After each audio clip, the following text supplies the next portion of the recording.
What if the gods didn't leave because their work was done, but because something made them go? What if the Anunnaki, those enigmatic beings woven through Sumerian tablets like threads of gold and shadow, vanished not by choice but by necessity?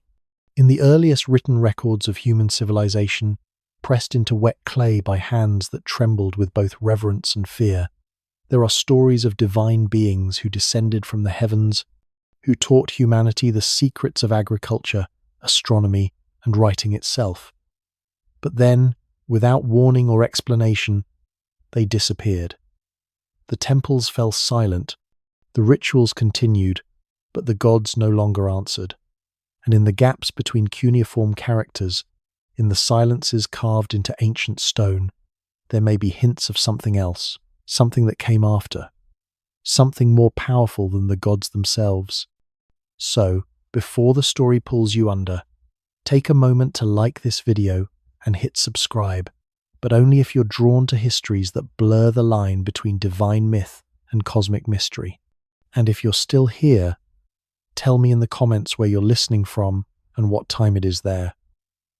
I want to imagine this ancient question stretching across the world, connecting us all in the dark. Tonight, we journey into the oldest written civilization on Earth, where the boundary between gods and beings from the sky was never quite clear, where myths may encode memories too strange to forget, and where the sudden silence of the divine might tell a story far more unsettling than their presence ever did. In the beginning, there were names, not prayers or temples or elaborate rituals, but simple names pressed into accounting tablets alongside inventories of grain and livestock. The Anunnaki appear in Sumerian texts not with fanfare or cosmic proclamations, but almost casually, as if they were simply understood to exist. Around 3000 BCE, in the ancient city of Uruk, scribes learning to write included the names of these beings in their earliest exercises, right alongside the words for bread and beer and barley. This wasn't mythology being created. This was record-keeping that assumed the Anunnaki were as real as the harvest, which raises an unsettling question. What if they were? The tablets from Uruk's earliest layers are small, roughly the size of your palm, pressed from river clay that still carries the faint smell of the Euphrates when moisture touches them in museum archives. The cuneiform marks are crude compared to later scripts, wedge-shaped impressions made with cut reeds, each character a record of pressure of a scribe's hand pushing symbols into soft mud before the sun could bake it hard. And there, among the mundane tallies of temple economics, among lists of sheep and measures of barley beer, the Anunnaki are named: An, Enlil, Enki, Ninhursag, not as distant theological concepts, but as recipients of offerings, as owners of property, as beings whose existence was simply assumed in the administrative machinery of the world's first cities. This is what makes the earliest references so compelling.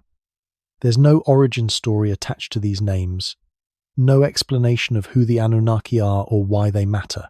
They're just there, woven into the fabric of record-keeping, as if every scribe learning their profession understood that certain portions of the harvest went to the temple, and certain portions of what the temple held belonged to beings whose names had to be recorded with precision, the same precision used for counting cattle and measuring grain. This wasn't worship as we understand it. This was accounting that treated the divine as a category, requiring documentation, and, perhaps most unsettling of all, these earliest tablets show no evolution in understanding. There's no progression from primitive to sophisticated theology. The Anunnaki appear fully formed in the written record, with established names and relationships and hierarchies, as if the scribes were documenting something that had already been understood for generations before anyone thought to write it down. As if the knowledge was older than writing itself, preserved in oral tradition until clay and stylus finally gave it permanent form. But permanent form that still reads like witnessing, like record-keeping, like the documentation of something observed rather than something imagined. But it was the king lists. Those strange chronological documents that stretch back into impossibly deep time, that tell us something profound changed in human history. Sumerian king lists speak of a moment when kingship descended from heaven. Before that moment, according to the texts, there was no organized civilization, no cities, no written law. Then something arrived, and everything changed. The cuneiform is precise about this. Kingship came down. It didn't evolve or develop gradually. It descended, fully formed, bringing with it knowledge that transformed scattered settlements into the world's first urban civilization almost overnight. Archaeological evidence supports this sudden acceleration. Cities appeared. Writing emerged. Complex irrigation systems were built with mathematical precision, as if someone had flipped a switch, transforming humanity from simple farmers into architects of civilization. The Sumerian King List, first translated in full by Thorkild Jacobsen in 1939, opens with a phrase that has troubled scholars ever since. After the kingship descended from heaven, the kingship was in Eridu. Not established, not founded, descended. The verb is specific, implying movement from above to below, from sky to earth, from somewhere else to here. And what follows is even stranger, a list of kings who reigned for impossibly long periods. Alulim, the first king of Eridu, ruled for 28,800 years. His successor, Alaljar, reigned for 36,000 years. They're recorded with the same administrative precision used for everything else in Sumerian record-keeping, as if the scribes compiling this list believed they were documenting actual chronology, not mythological time. Modern scholars have attempted various explanations. Perhaps the numbers represent dynasties rather than individuals. Perhaps they're calculating in different units than solar years. Perhaps the entire pre-flood section of the king list is pure myth, a creation story designed to give Sumerian civilization a suitably impressive pedigree. But none of these explanations account for the abruptness of the change recorded in the text. The list doesn't describe a gradual lengthening of reigns as we move backward in time. It describes a sharp boundary. Before the flood, impossibly long reigns. After the flood, lifespans that rapidly approach normal human duration within a few generations. Something fundamental changed, and the Sumerians remembered it precisely enough to embed that change in their official chronologies. Archaeological excavations throughout southern Iraq have revealed something that lends uncomfortable support to this narrative of sudden acceleration. Around 3500 BCE, within a span of just a few centuries, southern Mesopotamia transformed. Scattered agricultural settlements gave way to true cities, with populations in the tens of thousands. Monumental architecture appeared, built with sophisticated understanding of engineering and astronomy. Writing emerged, not as simple pictographs, but as a fully functional system capable of recording complex transactions and abstract ideas. Irrigation networks were constructed that required centralized planning, mathematical calculation, and coordinated labor on a scale that shouldn't have been possible for such recently settled peoples. This wasn't the slow accumulation of knowledge over millennia. This was an explosion of capability that occurred within a time frame too brief for gradual cultural evolution. It's as if someone provided a blueprint, a complete package of civilization-building knowledge that transformed human society in the space of a few generations. And the Sumerians themselves attributed this transformation to the Anunnaki, to beings who descended from heaven bringing kingship, law, and the arts of civilization fully formed. They weren't describing gods in the abstract sense. They were describing teachers, organizers, beings who showed humanity how to build, how to irrigate, how to write, how to structure society. And then, after establishing these foundations, gradually withdrew, leaving humanity to continue the project alone. At Eridu, the oldest city in Sumer and perhaps the world, archaeologists uncovered something that shouldn't exist in such an early settlement. Beneath 17 successive temple layers, each built directly atop the ruins of the last, they found the original shrine, a small mud brick structure dating to around 5000 BCE, already oriented with astronomical precision, already built according to principles that would define Mesopotamian temple architecture for the next 3,000 years. This wasn't a primitive attempt at religious architecture that slowly improved over generations. The first temple contained the blueprint for all the others, and it was dedicated to Enki, the Anunnaki god of wisdom and water, who Sumerian texts say came from the Abzu, the cosmic deep, to teach humanity the arts of civilization. The excavations at Eridu, conducted initially by Fuad Safar and Seton Lloyd in the 1940s, and later continued by Iraqi archaeologists through the 1980s, revealed something that defies the standard narrative of architectural evolution. The deepest temple, the first one built on virgin sand at the edge of the ancient marshlands, already demonstrates sophisticated understanding of sacred geometry. Its walls are oriented to the cardinal directions, with precision that requires astronomical knowledge and careful surveying. Its floor plan follows proportions that would be repeated in Mesopotamian temple architecture for the next 3 millennia. And its foundation, laid on sand that preserves the footprints of the workers who built it, shows no signs of experimentation, no evidence of trial and error. It's as if the architects already knew exactly what they were building, following a template that existed before the first brick was laid. Layer by layer, as Eridu grew and its population expanded, new temples were built directly atop the old ones, each following the same basic plan, each oriented the same way, each maintaining the sacred proportions established in that first, impossibly sophisticated structure.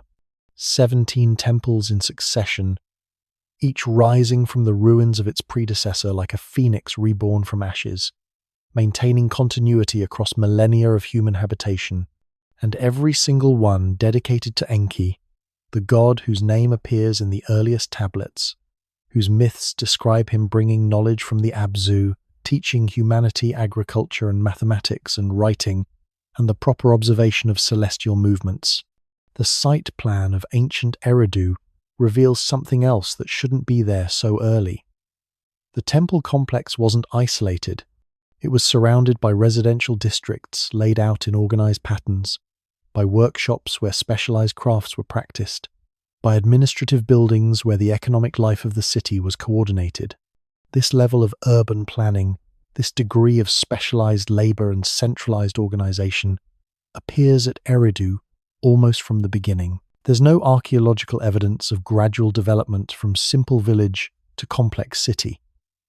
The earliest layers that have been excavated already show urban characteristics that most societies take centuries to develop, as if the people who founded Eridu already understood how cities worked, already possessed the organizational knowledge necessary to manage large populations and coordinate complex activities. As if they had been taught, and there's something else buried at Eridu, something the excavators found that rarely gets mentioned in the published reports. Beneath the earliest temple, in layers that predate even that first sophisticated structure, they found evidence of an earlier settlement. Not urban, not organized. Just simple reed huts scattered along the marsh edge, occupied by people who hunted and fished and gathered wild plants. And then, with no transitional phase, the temple appears. The city begins. Kingship, as the texts say, descended from heaven. And Eridu, the place where it all started, became sacred precisely because it remembered that moment of transformation, the moment when everything changed and humanity learned to build toward the sky. In 1929, British archaeologist Sir Leonard Woolley excavated the royal cemetery at Ur and discovered something unexpected among the grave goods and golden artifacts. Clay tablets, thousands of them, not buried intentionally as funerary texts, but scattered throughout the layers of habitation, as if the entire city had been a living library. Many were administrative, recording grain distributions and temple offerings, but others contained myths, hymns, and genealogies of the Anunnaki that stretched back before the flood, before kingship, before memory itself. These weren't abstract theological exercises. They read like documentation, family trees of beings who came from the sky, who interbred with humans, who ruled as kings and taught as teachers, and then, at some unspecified point in the deep past, withdrew. Woolley's excavation at Ur remains one of the most spectacular archaeological discoveries of the 20th century. The royal tombs contained treasures that stunned the world. Golden headdresses, lapis lazuli jewelry, elaborate harps decorated with bulls' heads in gold and shell. But it was the tablets, scattered through the residential areas and temple precincts, that contained the real treasure. Because these weren't just religious texts. They were genealogies, king lists, administrative records that treated the Anunnaki not as abstract divine forces, but as individuals with names, family relationships, and specific roles in the governance of heaven and earth. One tablet, translated by Samuel Noah Kramer in the 1950s, lists the parentage of various Sumerian kings, tracing their lineages back through human ancestors to Anunnaki progenitors. These weren't symbolic claims of divine favor. They were presented as literal family trees, documenting which kings had which gods in their ancestry, how many generations removed they were from direct divine parentage, and what privileges or responsibilities they inherited through their bloodlines. The precision is remarkable. No vague claims of being blessed by the gods or chosen by heaven. Specific names, specific relationships, specific percentages of divine ancestry, calculated and recorded as carefully as property inheritance or temple revenues. Another set of tablets preserves hymns addressed to individual Anunnaki, but these hymns contain biographical details that read more like historical record than theological poetry. They describe where each god came from, what they taught humanity, which cities they favored, and how they related to the other members of the Divine Council. Enki is consistently associated with fresh water, with wisdom, with the creation of humanity, and with the city of Eridu. Enlil is connected to the air, to storms, to authority, and to the city of Nippur. Inanna is linked to Venus, to warfare, to sacred sexuality, and to Uruk. These aren't random associations.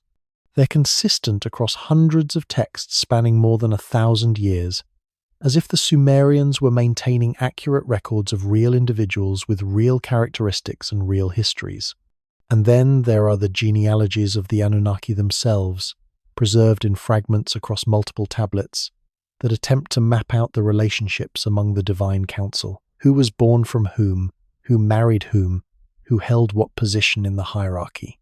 These read exactly like royal genealogies, with all the complexity and occasional contradiction you'd expect from documents trying to track multiple generations of a large extended family. Some tablets claim Enki and Enlil were brothers, sons of An. Others suggest a more complex relationship. Some texts give Inanna different parents in different contexts, but through all the variations, a consistent core structure emerges. An elder generation headed by An, a middle generation including Enlil and Enki, who were most involved in human affairs, and a younger generation, including Inanna and Utu and Nana, who served as intermediaries between the greater gods and humanity. This wasn't mythology developed through storytelling tradition. This was an attempt at historical documentation made by people who believed they were recording the structure of a real hierarchy, the genealogy of actual beings, the administration of a government that ruled not just earth but heaven as well. And the fact that this record-keeping impulse extended even to the divine realm tells us something profound about how the Sumerians understood the Anunnaki. They weren't treating them as incomprehensible cosmic forces. They were treating them as powerful individuals whose actions and relationships could be documented, remembered, and passed down through written record, just like the reigns of human kings and the transactions of human temples. But it was the cosmology that revealed just how organized and hierarchical the Anunnaki truly were. Sumerian cosmology describes the Anunnaki as a council, not a single deity, 7 judges who decreed fate, 50 great gods who determined the laws of heaven and earth. This wasn't a simple pantheon where each god ruled a domain. This was a hierarchy, a power structure, with younger gods serving elder ones, with tasks distributed according to rank and function.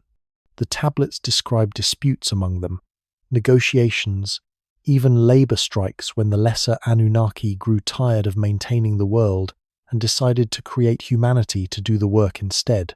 These stories don't read like mythology. They read like organizational history, the records of a civilization that witnessed something it could only interpret through the lens of divinity, because no other framework existed to explain beings with such power. The number 7 appears repeatedly in Sumerian texts when describing the Anunnaki Council. 7 great gods who judge, 7 tablets of destiny, 7 gates to the underworld, each guarded by a different power. 7 is not a random choice. It's a number associated with completeness, with cosmic order, with the visible planets known to ancient astronomers. The 7 judges weren't arbitrary. They represented a specific organizational structure, a decision-making body that required quorum, that operated according to rules that could be appealed to and negotiated with by those lower in the hierarchy. And the hierarchy was complex. At the top, An, the Sky Father, distant and rarely involved in day-to-day affairs. Below him, the great Anunnaki, 50 gods who held significant power and responsibility. Among these 50, an inner circle of 7 who made the most important decisions. And below them, the Igigi, younger gods assigned to the actual labor of maintaining creation. This wasn't a family of gods in the Greek or Norse sense, where personalities and passions drove the stories. This was an administrative structure, a chain of command, a division of labor that sounds more like corporate or governmental hierarchy than traditional religious mythology. The texts describe the distribution of responsibilities with remarkable specificity. Enlil governed the atmosphere and had authority over the earth. Enki controlled the fresh waters beneath the earth and held knowledge of the sciences and arts. Ninhursag was responsible for birth and fertility. Utu governed the sun and justice. Nana ruled the moon and timekeeping. Each god had a specific portfolio, a defined sphere of influence, and the boundaries of these spheres were apparently important enough to cause conflicts when someone overstepped their authority. The most remarkable text in this regard is the Atrahasis epic, which describes a labor dispute among the gods that led to the creation of humanity. For generations, according to the text, the Igigi gods performed the hard work of digging canals, dredging rivers, and maintaining the irrigation systems that kept the world functioning. But after 40 years of this labor, they rebelled. They burned their tools, marched to Enlil's temple, and demanded relief. The great Anunnaki convened in council to discuss the crisis, and Enki proposed a solution: create a new being, intelligent enough to follow instructions, but not powerful enough to challenge divine authority, who could take over the heavy labor while the gods rested. This new being would be made from clay mixed with the blood of a slain god, giving it enough divine spark to be useful, but marking it as fundamentally different from the Anunnaki themselves. This is not the language of mythology. This is the language of labor relations, of administrative problem solving, of beings making pragmatic decisions about resource allocation and workforce management. And it's presented in the tablets not as allegory but as history, as the explanation for why humanity exists and what our fundamental purpose is within the cosmic order the Anunnaki established. We were created to serve, to bear the burden the younger gods no longer wanted to carry, to maintain the world while those with power attended to more important matters. And in exchange for this service, we received the gifts of civilization, agriculture, writing, law, mathematics, the knowledge necessary to organize ourselves and fulfill our purpose. But those gifts came with strings attached. We were meant to be workers, maintaining systems we didn't design, serving purposes we didn't choose, watched over by beings who considered themselves our creators, our teachers, and our rightful rulers. At the top of the hierarchy sat Anu, whose name simply means sky or heaven. He rarely descends to earth in the myths. He remains distant, almost abstract, ruling from his celestial city. But when he does appear in the tablets, it's always significant. He's the one who grants authority. He's the source of kingship. He's the father of Enlil and Enki, the two gods most involved in human affairs. Scholars have long noted how Anu seems more like a concept than a character in Sumerian literature. He's invoked but rarely active, present but remote, as if he represents something too vast or too far away to be directly involved in earthly matters, or as if, by the time these myths were being written down, he had already withdrawn to such a distance that he was more memory than presence. In the thousands of cuneiform tablets that survive from ancient Mesopotamia, Anu appears primarily in invocations, in the opening lines of prayers and hymns where his name is called first, establishing the cosmic hierarchy before addressing the gods who might actually respond. His temple in Uruk, the Eanna, was one of the most important religious structures in all of Sumer, yet the rituals performed there increasingly addressed his daughter Inanna rather than Anu himself. It's as if the Sumerians maintained the forms of worship but no longer expected the supreme god to participate directly in human affairs. When Anu does appear as an active character in the myths, it's usually to grant something: authority to Enlil to govern the earth, permission for Inanna to descend to the underworld, the tablet of destinies to whoever holds supreme power. He functions as a source, a legitimizing force, the ultimate authority from which all other power derives. But he doesn't intervene. He doesn't walk among humans. He doesn't teach or create or involve himself in the daily governance of the world he supposedly rules. His role is to be there, distant and supreme, while others do the actual work of managing creation. This remoteness has puzzled scholars for generations. In most ancient pantheons, the chief deity is also the most active, the one whose personality and preferences drive the major mythological narratives. Zeus, Odin, Ra, these gods are constantly involved in the stories told about them. But Anu is different. He's referenced constantly, but rarely present, honored universally but almost never directly encountered, as if he represents something that existed before, something that established the order of things and then stepped back, leaving the administration to others. Some researchers have suggested Anu represents the concept of divine authority itself, rather than a specific being. Others have proposed he's a memory of an even older religious tradition, a sky god whose worship predates the Sumerian civilization we can excavate and study. But there's another possibility, one that emerges when you read the texts not as theology, but as potential history. What if Anu represents a higher authority that existed above the Anunnaki who actually interacted with humanity? What if the gods we think of as supreme, Enlil, Enki, Inanna, were themselves subordinate to something else, something so far removed from earthly concerns that it appeared in human records only as a distant presence, a name invoked to legitimize the authority of beings closer and more immediately involved?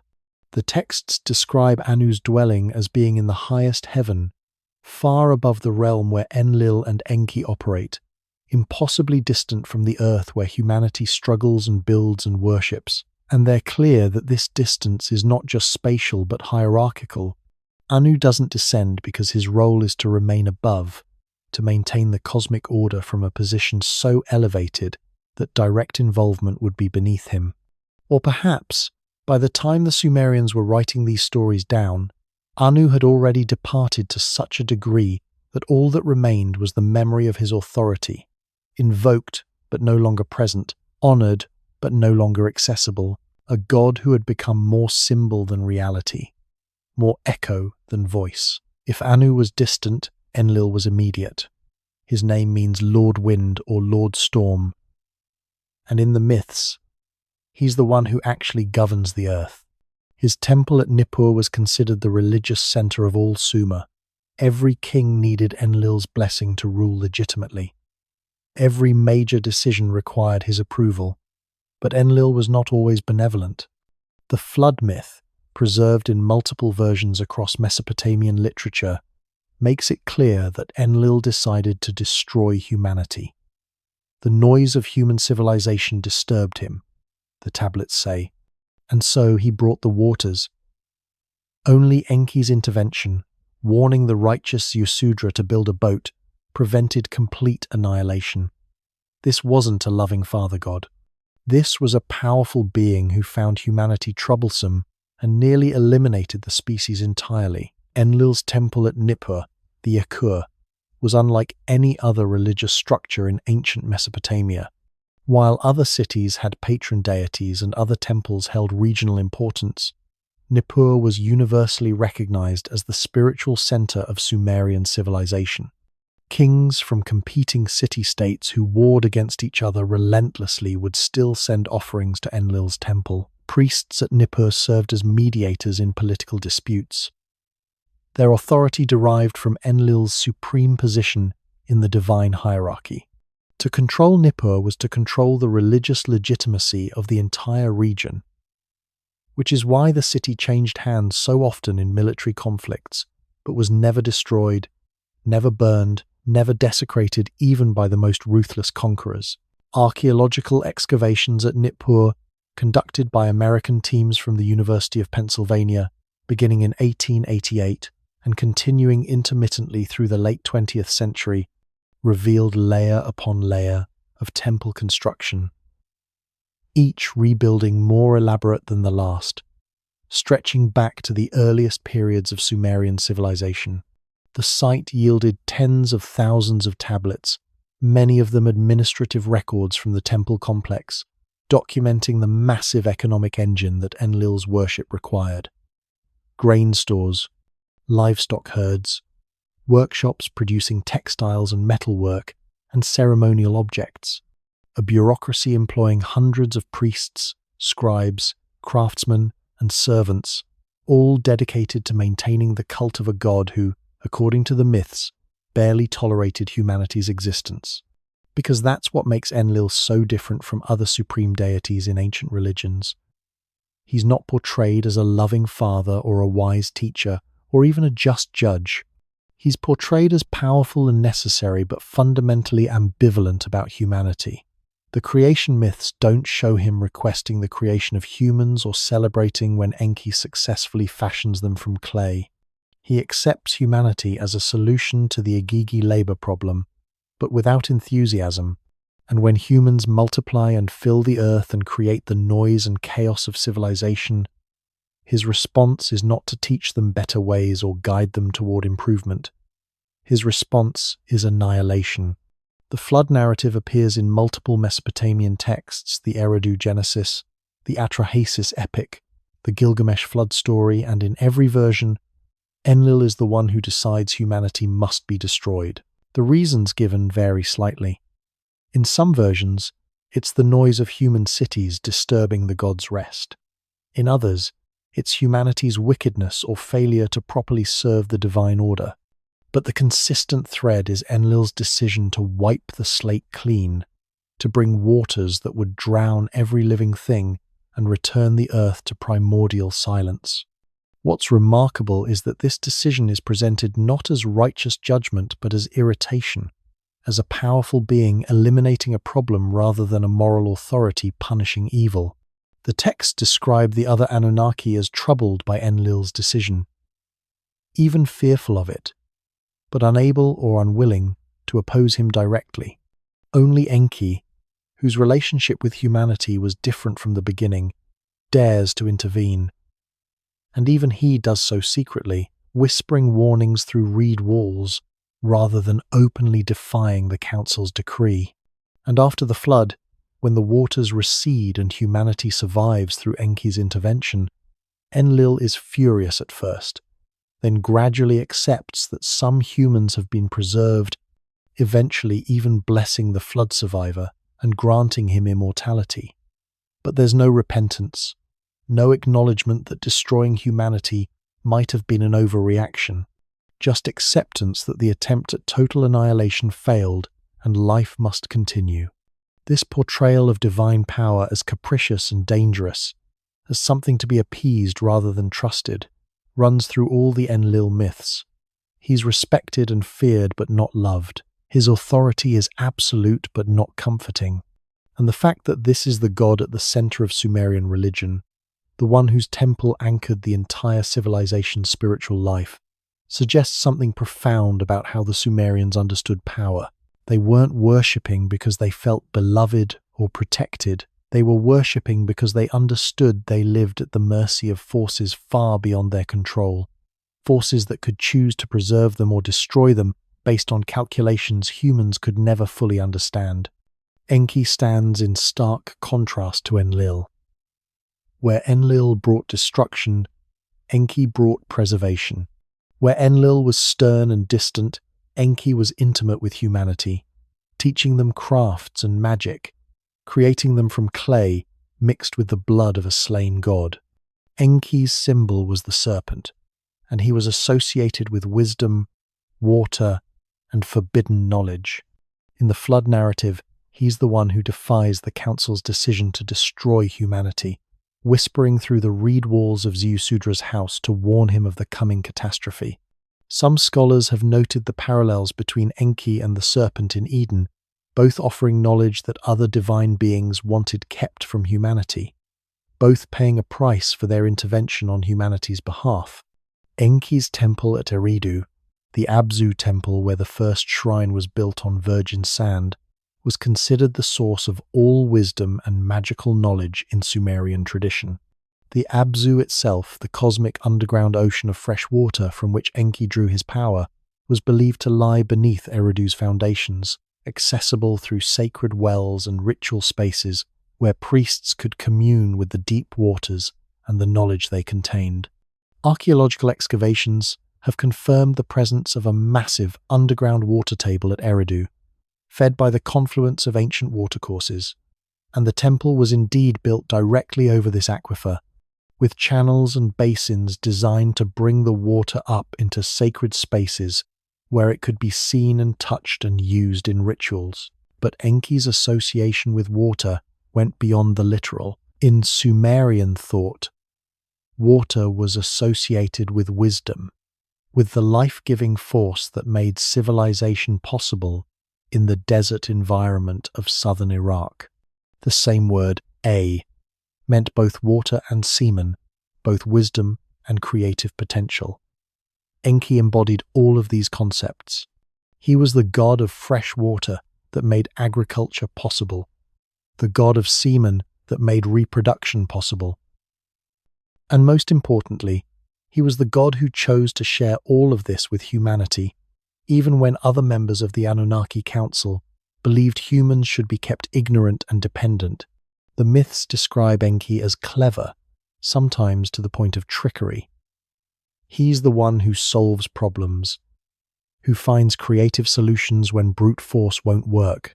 When the Agigi rebel and demand relief from their labor, it's Enki who proposes creating humanity as workers.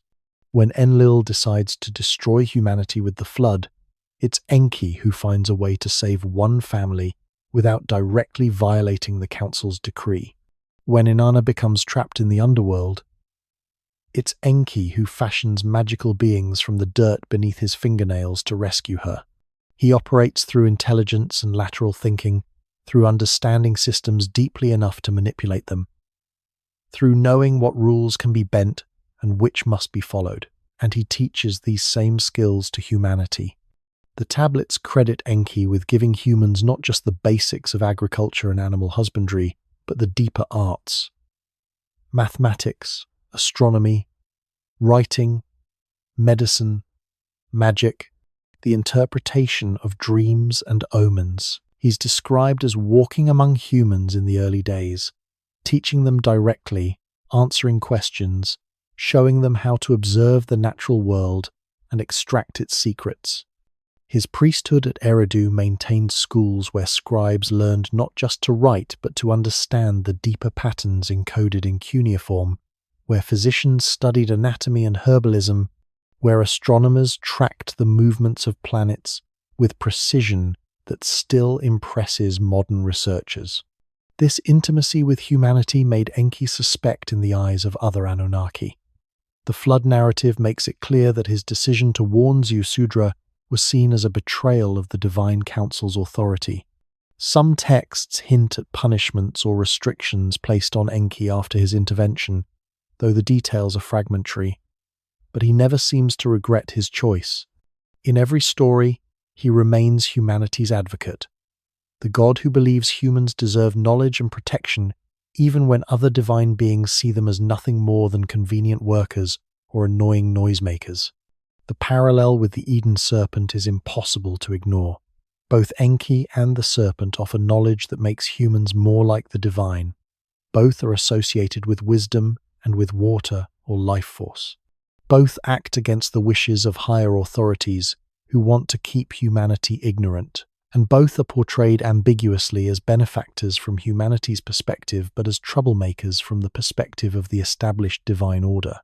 The fact that these patterns appear in both Mesopotamian and Hebrew traditions, separated by centuries and cultural contexts, suggests they might both be preserving different versions of the same ancient memory, a memory of a divine being who took humanity's side, who gave us knowledge we weren't supposed to have, and who paid some price for that choice. Beneath the great Anunnaki, there were lesser divine beings called the Agigi, and their story is perhaps the strangest in the entire Sumerian corpus. According to the Atrahasis epic, the Agigi were younger gods assigned to maintain the world, to dig canals and tend the gardens and perform the endless labor required to keep creation functioning. But after generations of this work, they rebelled.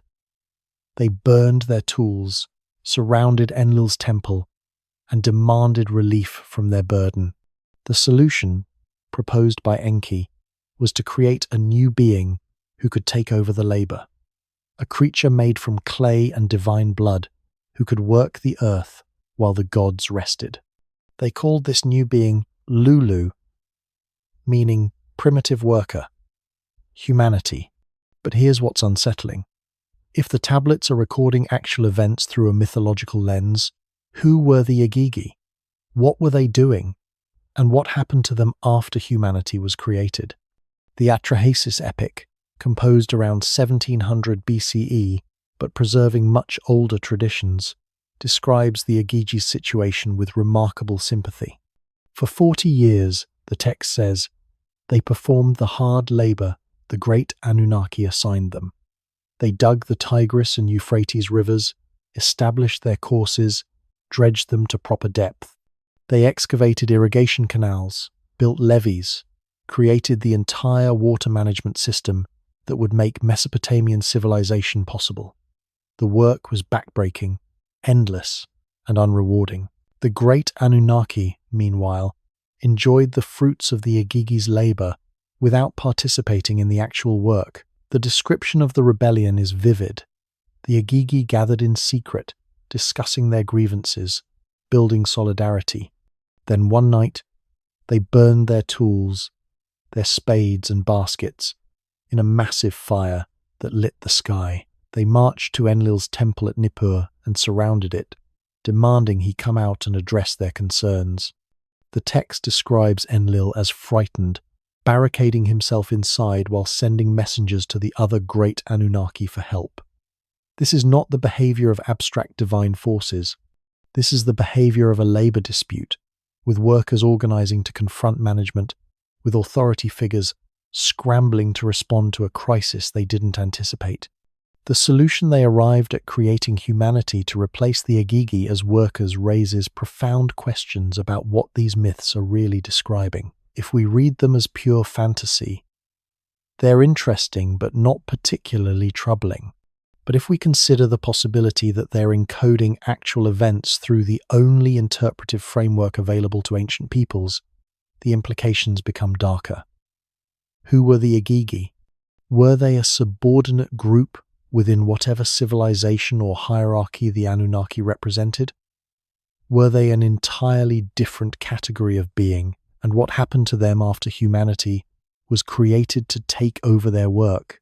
The texts are unclear on this point, and the uncertainty itself is revealing. After the creation of humanity, the Igigi largely disappear from Sumerian literature. They're occasionally mentioned in later texts, but without the detail and narrative presence they had in the earlier creation stories. It's as if they fulfilled their role in the mythology by creating the crisis that led to humanity's creation, and then they were no longer needed in the stories, or as if whatever they represented in actual history had already passed from the scene by the time these myths were being written down. Some scholars have suggested the Igigi represent the transition from hunter-gatherer to agricultural societies, with the rebellion symbolizing the social upheaval that occurred when humans settled into permanent communities and took up the hard work of farming. Others have proposed they represent conquered peoples forced into labor by early Sumerian city-states. But these explanations don't quite fit the texts, which clearly distinguish between the Igigi as divine beings and humanity as a newly created species. The Igigi existed before humans. They were capable of sophisticated organization and rebellion, and they were numerous enough and powerful enough to frighten even Enlil, the god who would later decide to destroy all humanity without apparent fear of resistance. What happened to them remains one of the great mysteries embedded in these ancient texts. Did they ascend to some other role after humanity took over their labor? Did they leave the earth entirely? Did they merge with humanity somehow, their divine blood becoming the genetic legacy that produced the heroes and kings of later ages? They simply record that the Igigi rebelled, that humanity was created to replace them, and that the problem was solved. But solved how, and at what cost to the Igigi themselves, remains locked in the silence between the cuneiform marks. The creation of humanity, as recorded in multiple Sumerian and Akkadian texts, was not an act of love or divine generosity. It was a practical solution to a labor problem. The gods needed workers. They mixed clay with the blood of a slain god, perhaps to give humans enough intelligence to follow instructions, but not enough to challenge divine authority. They created 7 males and 7 females, and from these all humanity descended. The tablets are explicit about humanity's purpose: to bear the yoke the gods no longer wanted to carry, to tend the gardens, maintain the temples, provide offerings.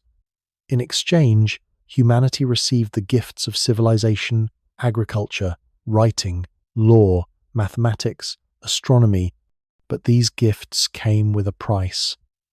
We were never meant to be equals. We were meant to serve. The Atrahasis epic describes the creation process in detail that reads more like a technical manual than a theological text. Enki, who conceived the plan, called for a specific god to be slain Wee-Ilu, whose name means something like God with intelligence. From Wee-Ilu's blood, mixed with clay from the Abzu, Enki and the mother goddess Nintu fashioned the first humans. The text is explicit that the divine blood was necessary to give humans enough consciousness to understand and follow complex instructions, to learn skills, to develop language and culture. But the clay component kept them earthbound, mortal, fundamentally different from the divine beings who created them. 7 males and 7 females were created in this first generation. Why 7? The number appears throughout Mesopotamian cosmology as representing completeness, cosmic order, the visible planets, the fundamental organization of heaven and earth. These 14 primordial humans were the templates for all future generations. From them, through natural reproduction, humanity multiplied and filled the earth, eventually creating the noise and chaos that would so disturb Enlil and precipitate the flood. But before that catastrophe, there was a golden age of sorts, when the Anunnaki walked among humans, teaching them the arts of civilization. The Sumerian king list describes early rulers with impossibly long lifespans, kings who reigned for thousands of years, and tablets from various cities describe these rulers as offspring of unions between Anunnaki and humans. The bloodlines were tracked carefully, as if the percentage of divine ancestry mattered, as if it conveyed specific abilities or authorities, or even physical characteristics that set certain individuals apart from common humanity. This careful attention to genealogy, this obsession with tracking who had divine blood, and how much and through which lineage, appears constantly in Sumerian texts. It wasn't metaphorical divine favor they were recording. It was literal genetic inheritance, percentage of Anunnaki ancestry, calculated and documented as precisely as property ownership or grain stores. Kings and priests and the heads of important families all claimed descent from specific gods, and these claims were taken seriously enough to be recorded in official documents, verified by temple authorities, and used to establish political legitimacy. The gifts humanity received in exchange for their service were real and transformative. Agriculture allowed populations to grow beyond what hunting and gathering could support. Writing enabled the storage and transmission of complex information across time and space. Mathematics made possible the engineering feats that built the cities and irrigation systems. Astronomy allowed the tracking of seasons, the prediction of floods, the coordination of agricultural cycles. These weren't skills humans developed gradually through trial and error over millennia. They appeared suddenly in the archaeological record, fully formed, as if taught by someone who already possessed complete understanding. And the tablets are explicit that these gifts came from the Anunnaki, particularly from Enki, who brought the Mes, the fundamental principles of civilization, up from the Abzu and bestowed them on humanity. The Mes weren't abstract concepts. They were described as actual objects, physical manifestations of knowledge and power that could be stolen, transferred, or lost. Inanna famously got Enki drunk and tricked him into giving her a substantial portion of the Mes, which she then took to her city of Uruk, establishing its cultural and religious importance. If the Mes were simply abstract ideas, this story makes no sense. But if they were something concrete technologies, texts, tools, techniques, then the story reads like an account of knowledge transfer, of one city gaining advantages over another through acquiring specific capabilities. What emerges from these creation narratives is a picture of humanity fundamentally different from how we like to think of ourselves. We weren't the inevitable result of natural selection, gradually developing intelligence and culture through countless generations of adaptation. We were a designed solution to a specific problem, created with just enough capability to be useful but not enough to be threatening, given gifts of knowledge that elevated us far beyond our natural state but always within limits established by our creators. And our purpose, embedded in our very creation, was to serve, to maintain the systems the Anunnaki established, to provide offerings and labor and worship, to be the workers who would free the gods from physical toil while remaining forever subordinate to their authority. The question that haunts these texts is whether we've ever truly transcended that original purpose, whether the gifts we received came with conditions we still don't fully understand, whether the knowledge that transformed us from simple clay into civilization builders also bound us to obligations and limitations we've never recognized, let alone challenged. The tablets don't provide answers. They simply record what the Sumerians believed, that humanity was created to serve, that we owe our existence and all our capabilities to beings far more powerful than ourselves, and that those beings, for reasons never fully explained, eventually withdrew, leaving us to continue their work in their absence. In the earliest Sumerian period, according to the king lists and temple records, the gods didn't just receive worship from a distance. They walked among humans.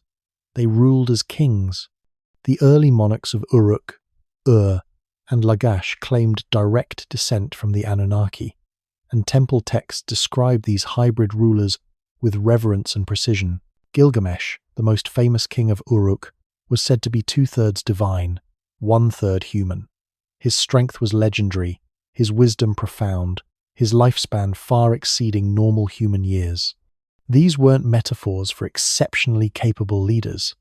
The texts describe them as literally different from ordinary humans. Taller, stronger, wiser, living far longer, as if some genetic legacy from the Anunnaki persisted in certain bloodlines long after the gods themselves had withdrawn. The Epic of Gilgamesh, pieced together from fragments found across Mesopotamia and painstakingly translated by George Smith in 1872, describes its protagonist in terms that go beyond poetic exaggeration. Gilgamesh was built by the gods themselves. The text says, "His body was perfected by divine craftsmen. He stood head and shoulders above ordinary men, could run for days without tiring, could hear conversations from miles away, could see into the distance with clarity that defied normal human vision. When he fought the wild man Enkidu, their wrestling match shook the foundations of Uruk, cracked walls, and sent tremors through the earth. These aren't the achievements of an exceptional but still human warrior. They're descriptions of someone fundamentally different, someone whose physical capabilities exceeded the normal human range by margins too vast to attribute to training or talent alone. And the text is explicit about why.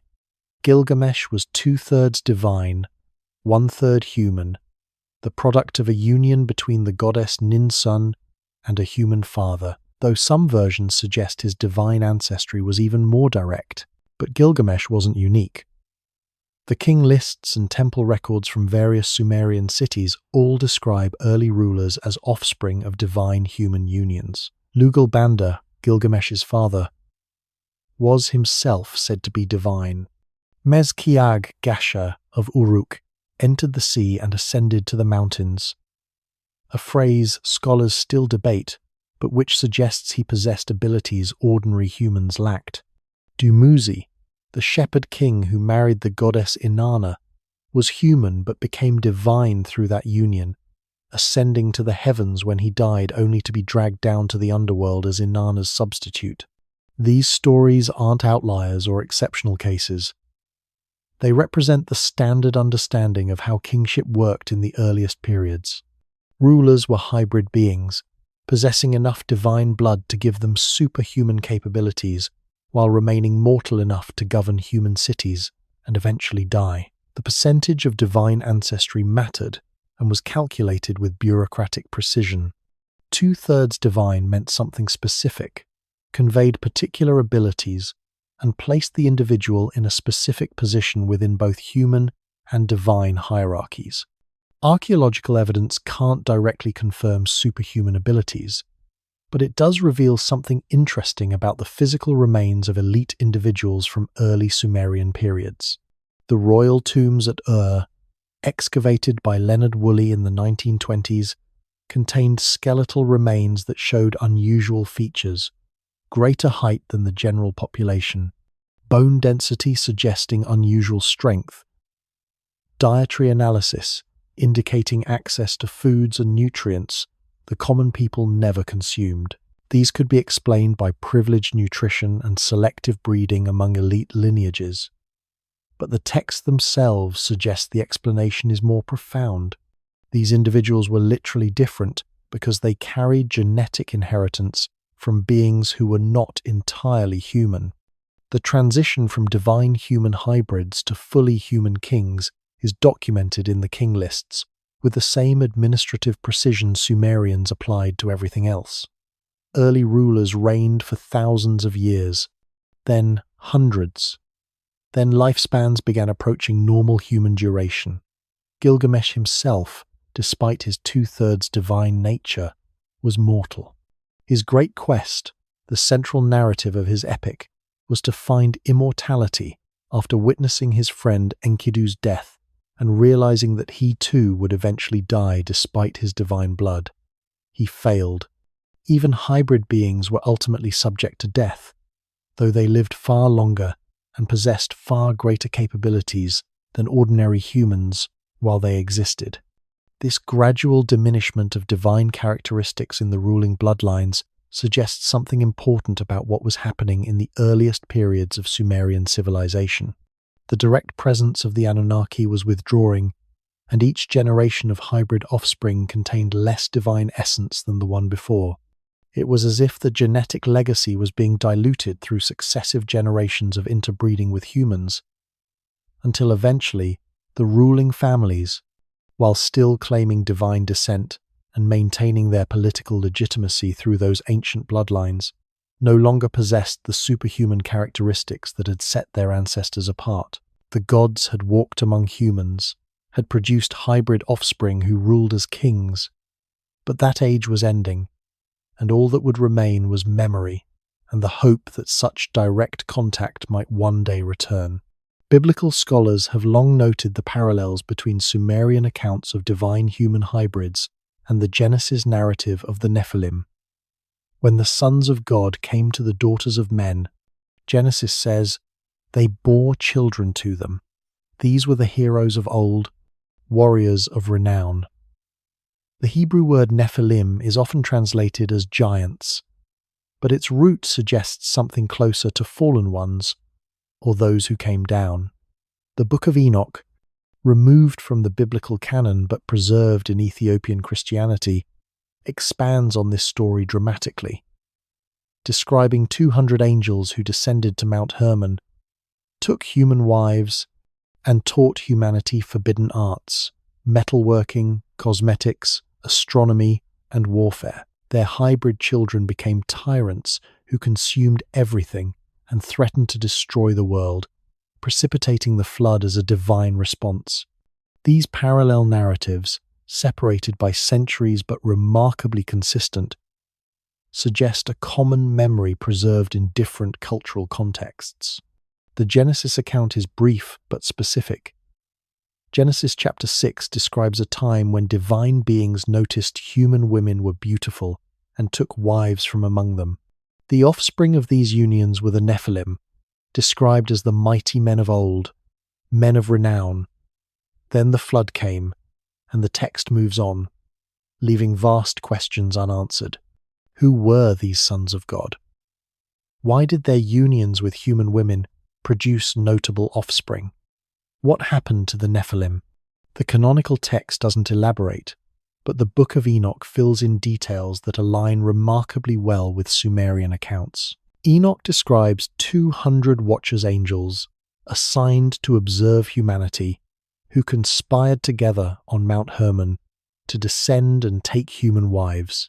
Their leader, Semyaza, organized the pact, and each watcher swore an oath binding them all to the plan, so that no individual could be held solely responsible for the transgression.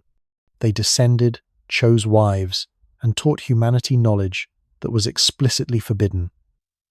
Azazel taught metallurgy and weapon making. Semyaza taught enchantments and root cutting.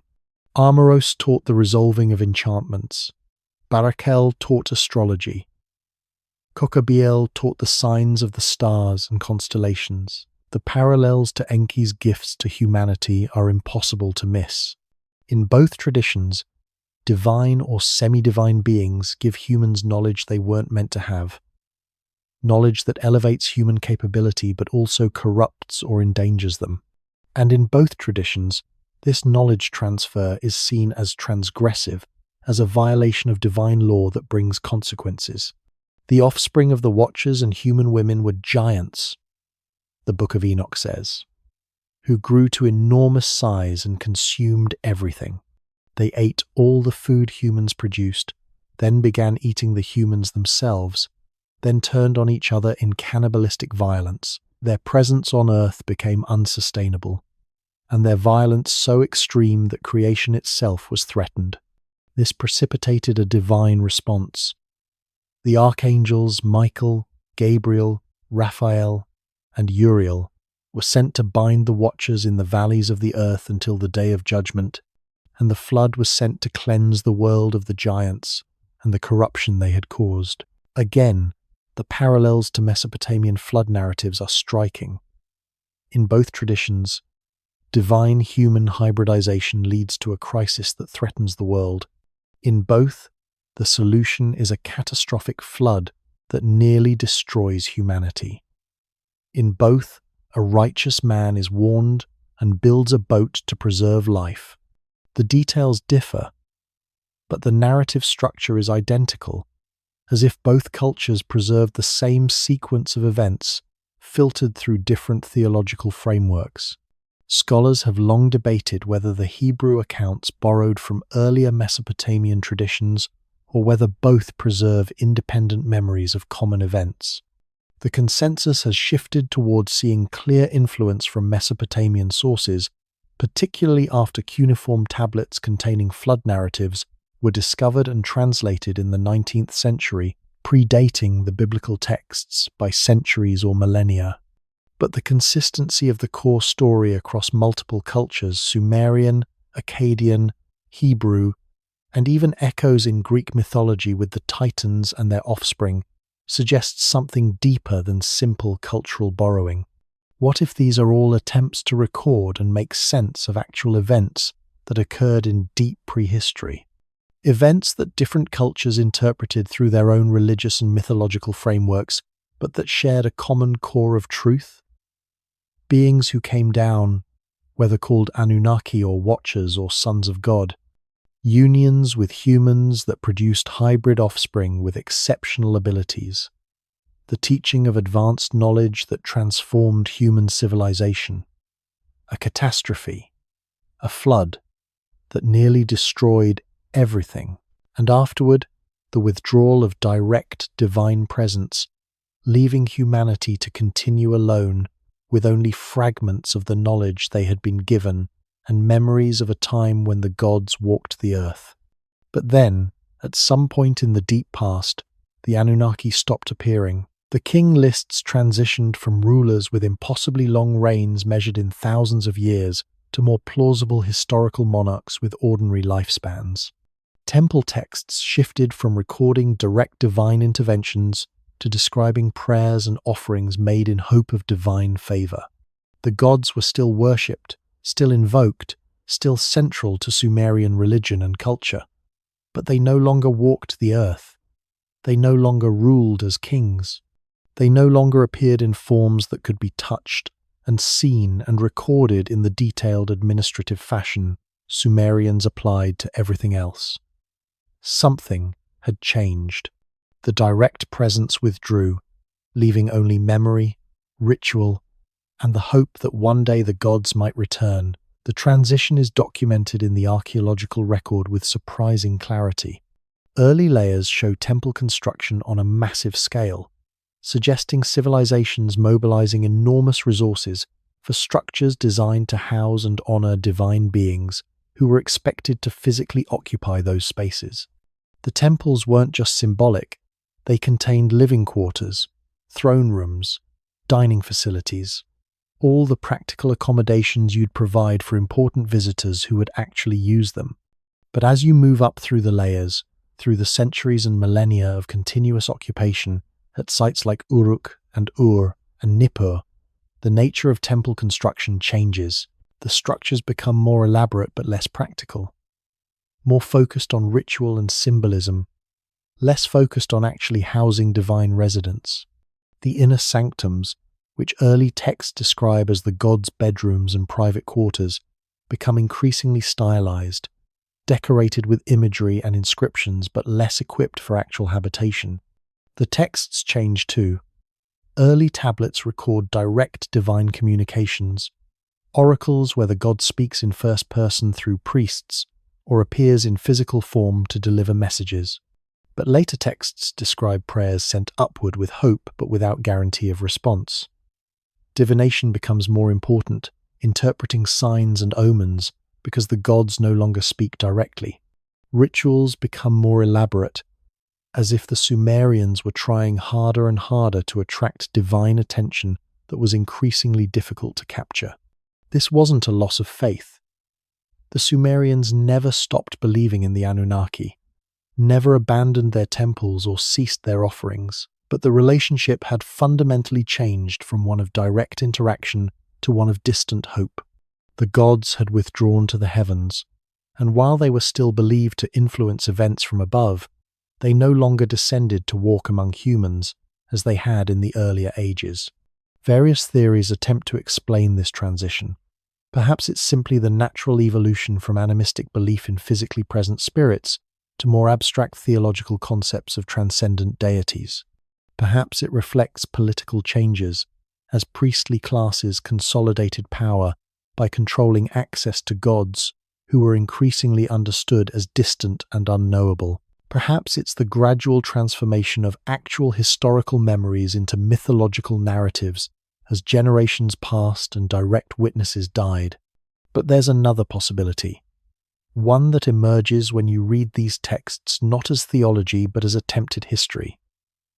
What if beings who had once walked among humans, who had ruled as kings and taught civilizations' arts, departed at some point in the historical record, leaving behind a civilization that could maintain what they had been taught but could no longer learn new things directly from the source?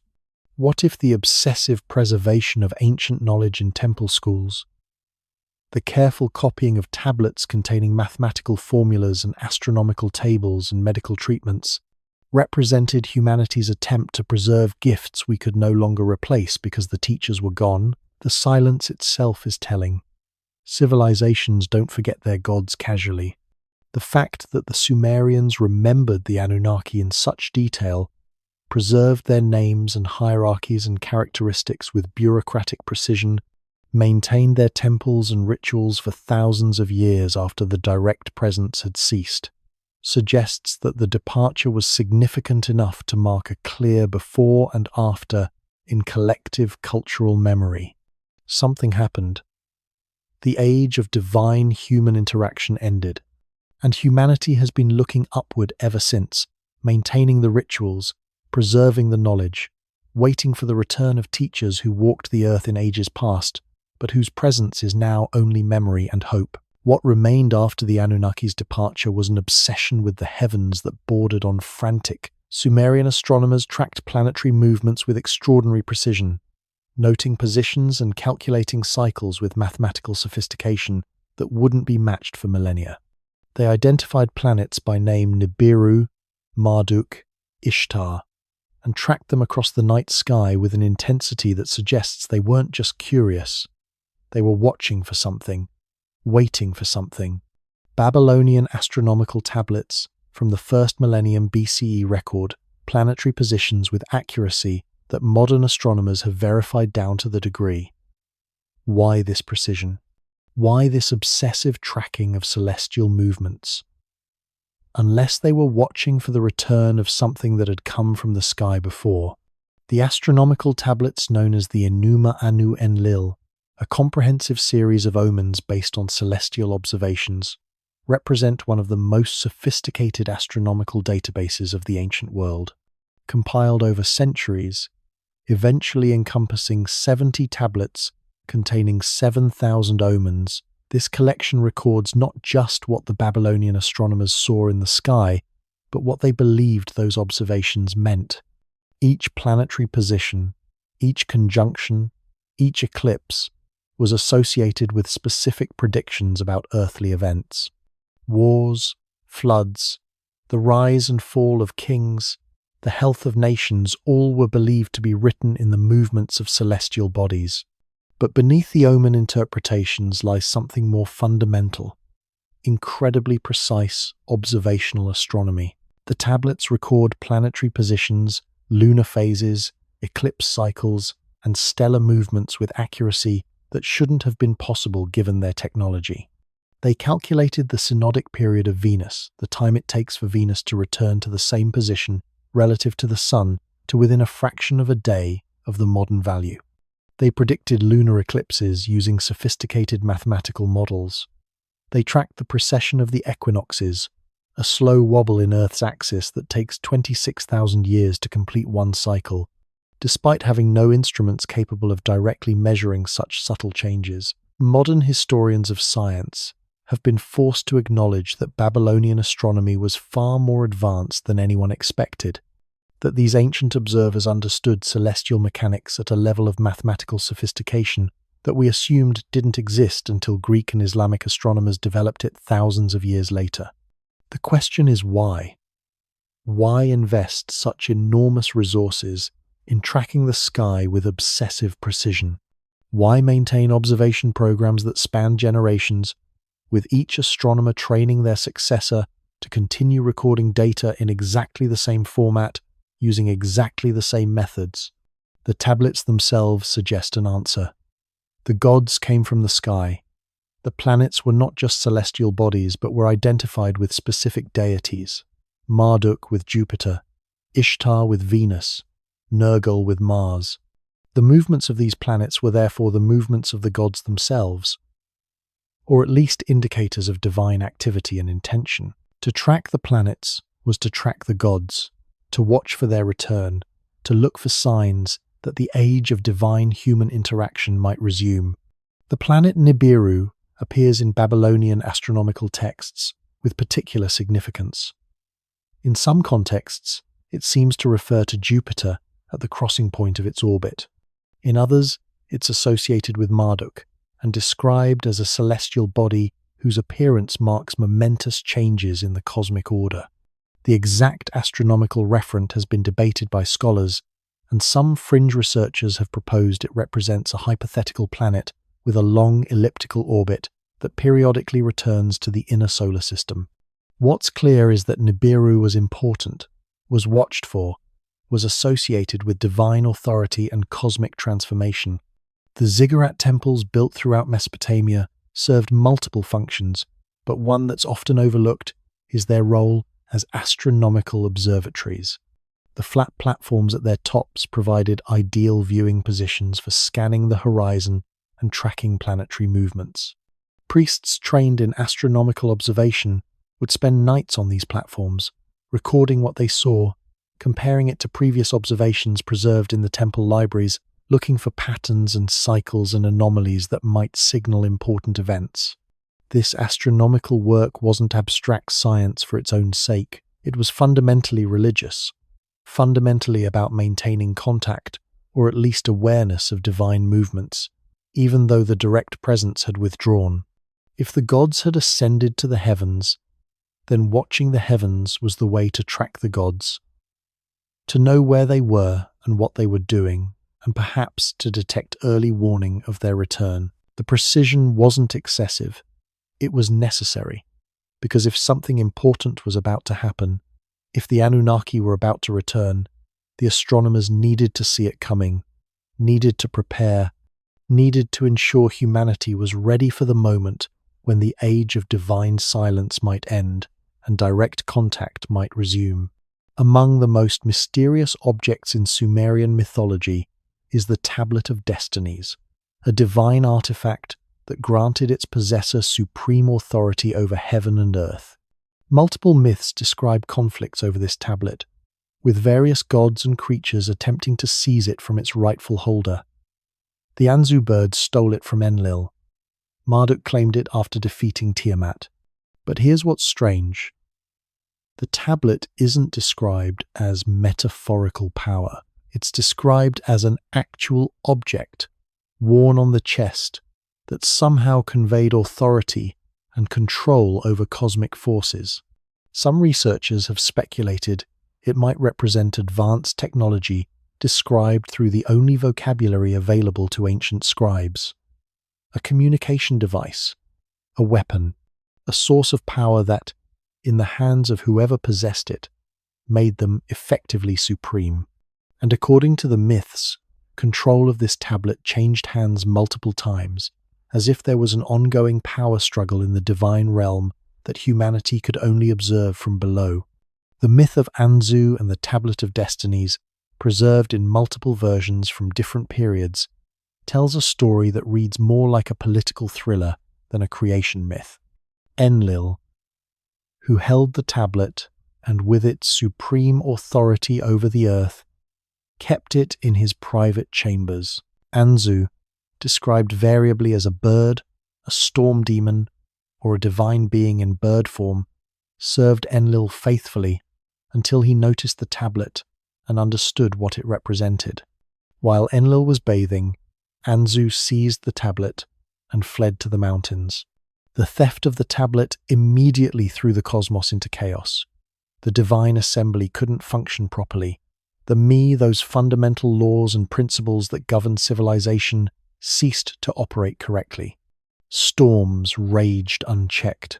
Order broke down because the symbol of authority, the mechanism through which cosmic law was enforced, had been stolen.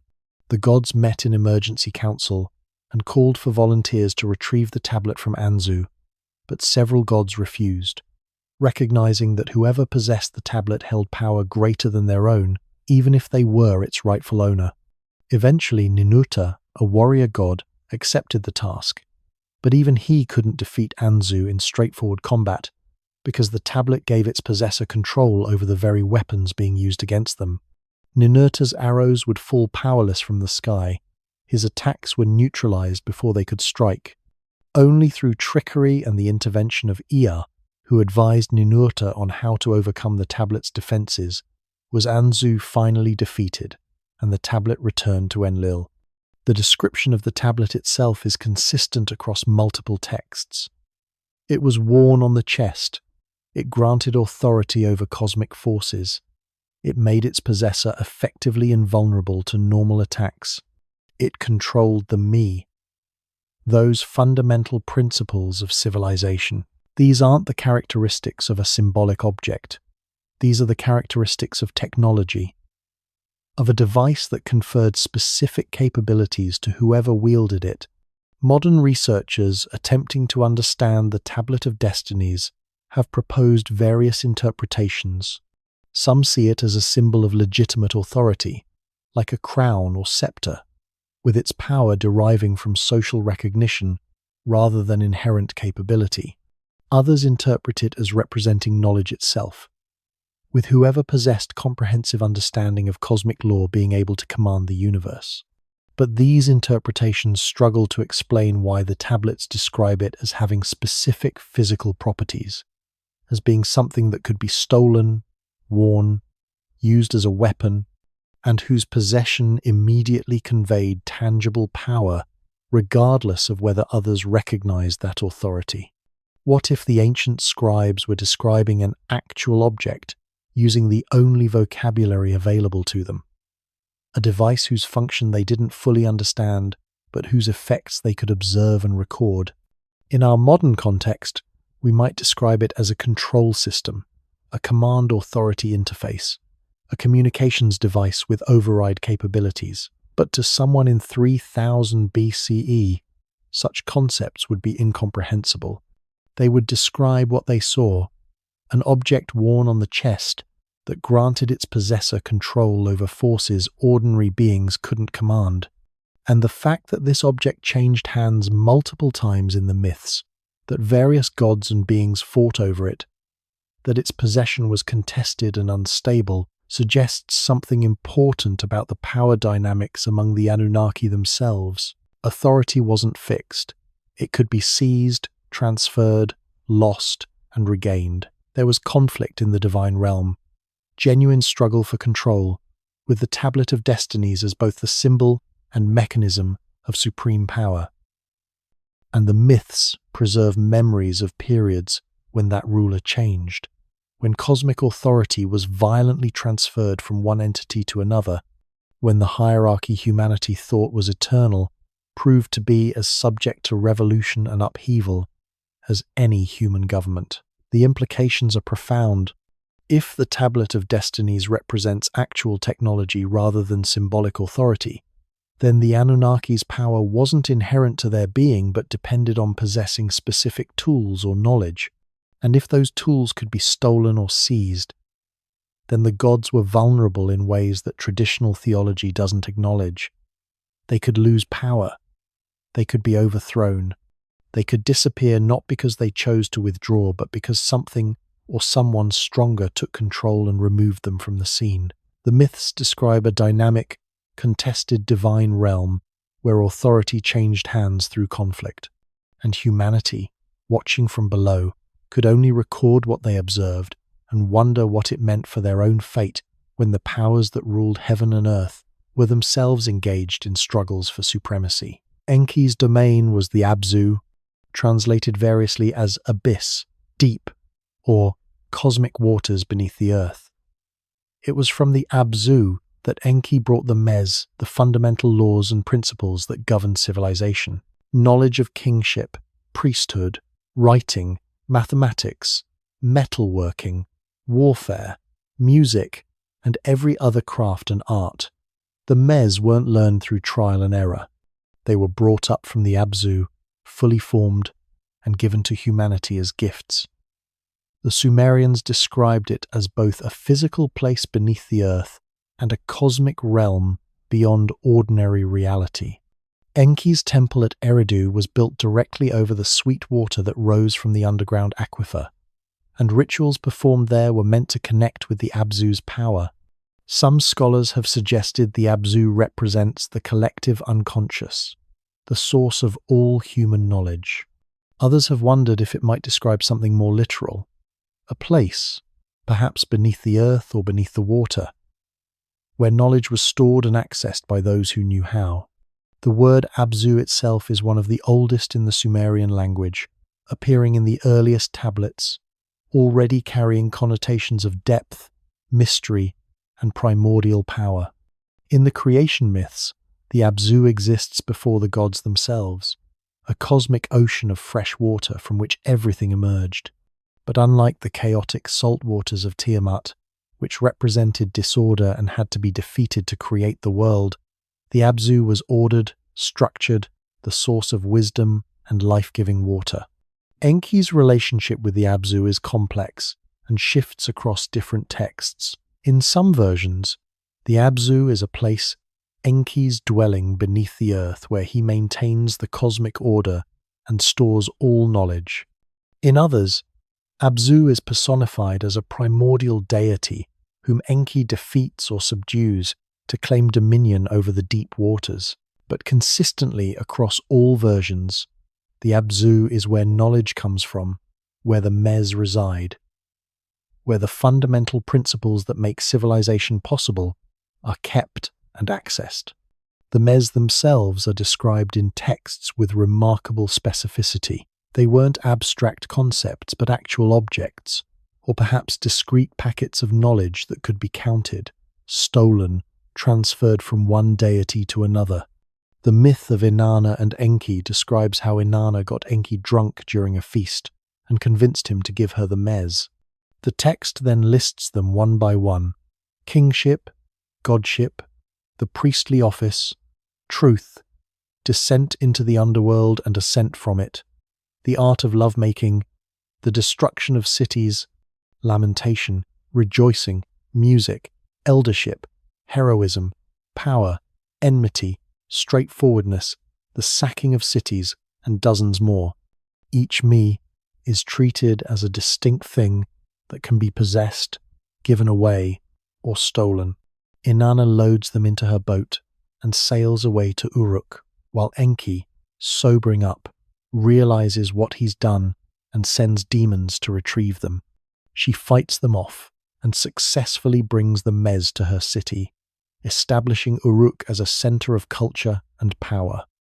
This isn't the language of gradually developed cultural practices or evolved social institutions. This is the language of technology transfer, of knowledge being moved from one location to another in discrete, identifiable units. Archaeological excavations at Eridu have revealed the physical reality beneath the mythological descriptions. The temple complex was indeed built over a massive freshwater aquifer, fed by the confluence of ancient watercourses that created an underground reservoir of sweet water in the midst of the brackish marshlands. The earliest temples incorporated channels and pools that brought this water up into the sacred spaces, creating a direct connection between the ritual areas where priests performed ceremonies and the deep waters below. Later temples became more elaborate, with descending staircases and underground chambers that reached down toward the water table, as if trying to get closer to the source of wisdom itself. Some of these chambers were too deep and too elaborate to serve simple, practical purposes. They seemed designed for ritual descent, for physically traveling downward into the earth, in imitation of Enki's mythological journeys to the Abzu. What if the Abzu describes an actual repository of knowledge? Not metaphorical or psychological, but literal. A library, a database, a storage facility located beneath the earth or beneath the water, where information was kept in forms we can't quite imagine. The Sumerians themselves seemed to believe it was real, that wisdom didn't originate in human minds but was accessed from an external source, brought up from the depths by those who knew how to reach it. And Enki, the god who loved humanity enough to share what other gods wanted kept secret, was the one who brought that knowledge up and distributed it to human civilization. The priests at Eridu, trained in the mysteries of the Abzu, maintained this knowledge transfer for thousands of years. They taught scribes and astronomers and physicians, passing down wisdom that seemed to appear fully formed rather than developed gradually, and they described their knowledge as coming from below, from the deep, from the cosmic waters where Enki dwelled and where all secrets were stored, waiting for those with the courage and skill to descend and retrieve them. Sumerian mythology is filled with divine conflicts. Enlil versus Enki, Inanna's descent to the underworld, Ninurta's battles against chaos monsters. These weren't abstract theological allegories. They were described with the specificity of war reports, tactics, casualties, shifting alliances, territories lost and gained.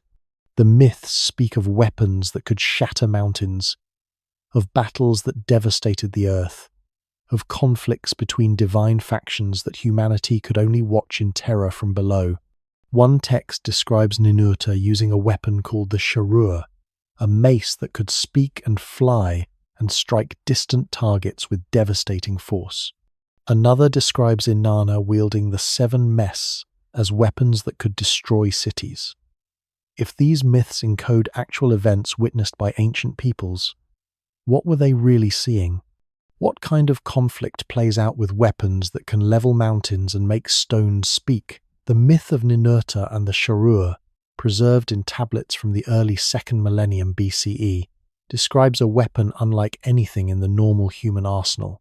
The Sharur could fly through the air independently, scouting enemy positions and reporting back to Ninurta. It could speak with a voice that terrified opponents. It could strike from a distance with force powerful enough to shatter stone fortifications. The text describes Ninurta sending the Sharur ahead of his army, using it to weaken enemy defenses before the main attack, treating it as both weapon and intelligence-gathering device. This isn't how ancient peoples normally described weapons. Swords and spears and bows were well understood, and myths involving human heroes used them in straightforward ways. But divine weapons operated differently, possessed capabilities that seemed impossible, yet were described with consistent detail across multiple texts, as if the scribes were trying to document something they had witnessed or heard described but couldn't fully understand. Inanna's weapons were equally mysterious. When she armed herself for battle, she didn't just take up sword and shield, she wielded the Mes themselves, those fundamental principles of civilization, as instruments of destruction. The texts describe her destroying cities not through siege and assault, but through some kind of power that made walls crumble and populations flee. After her campaigns, the defeated cities were described as empty, devastated in ways that sounded more like natural disasters than military conquest. The war between Enlil and Enki, while less directly violent, was described as a conflict of cosmic significance. Their disputes over humanity's fate, over whether humans should be preserved or destroyed, over who had authority to make such decisions, played out in council debates but also in direct opposition of their powers. When Enlil decided to bring the flood, Enki worked against him by warning Ziusudra, effectively sabotaging the attempted genocide.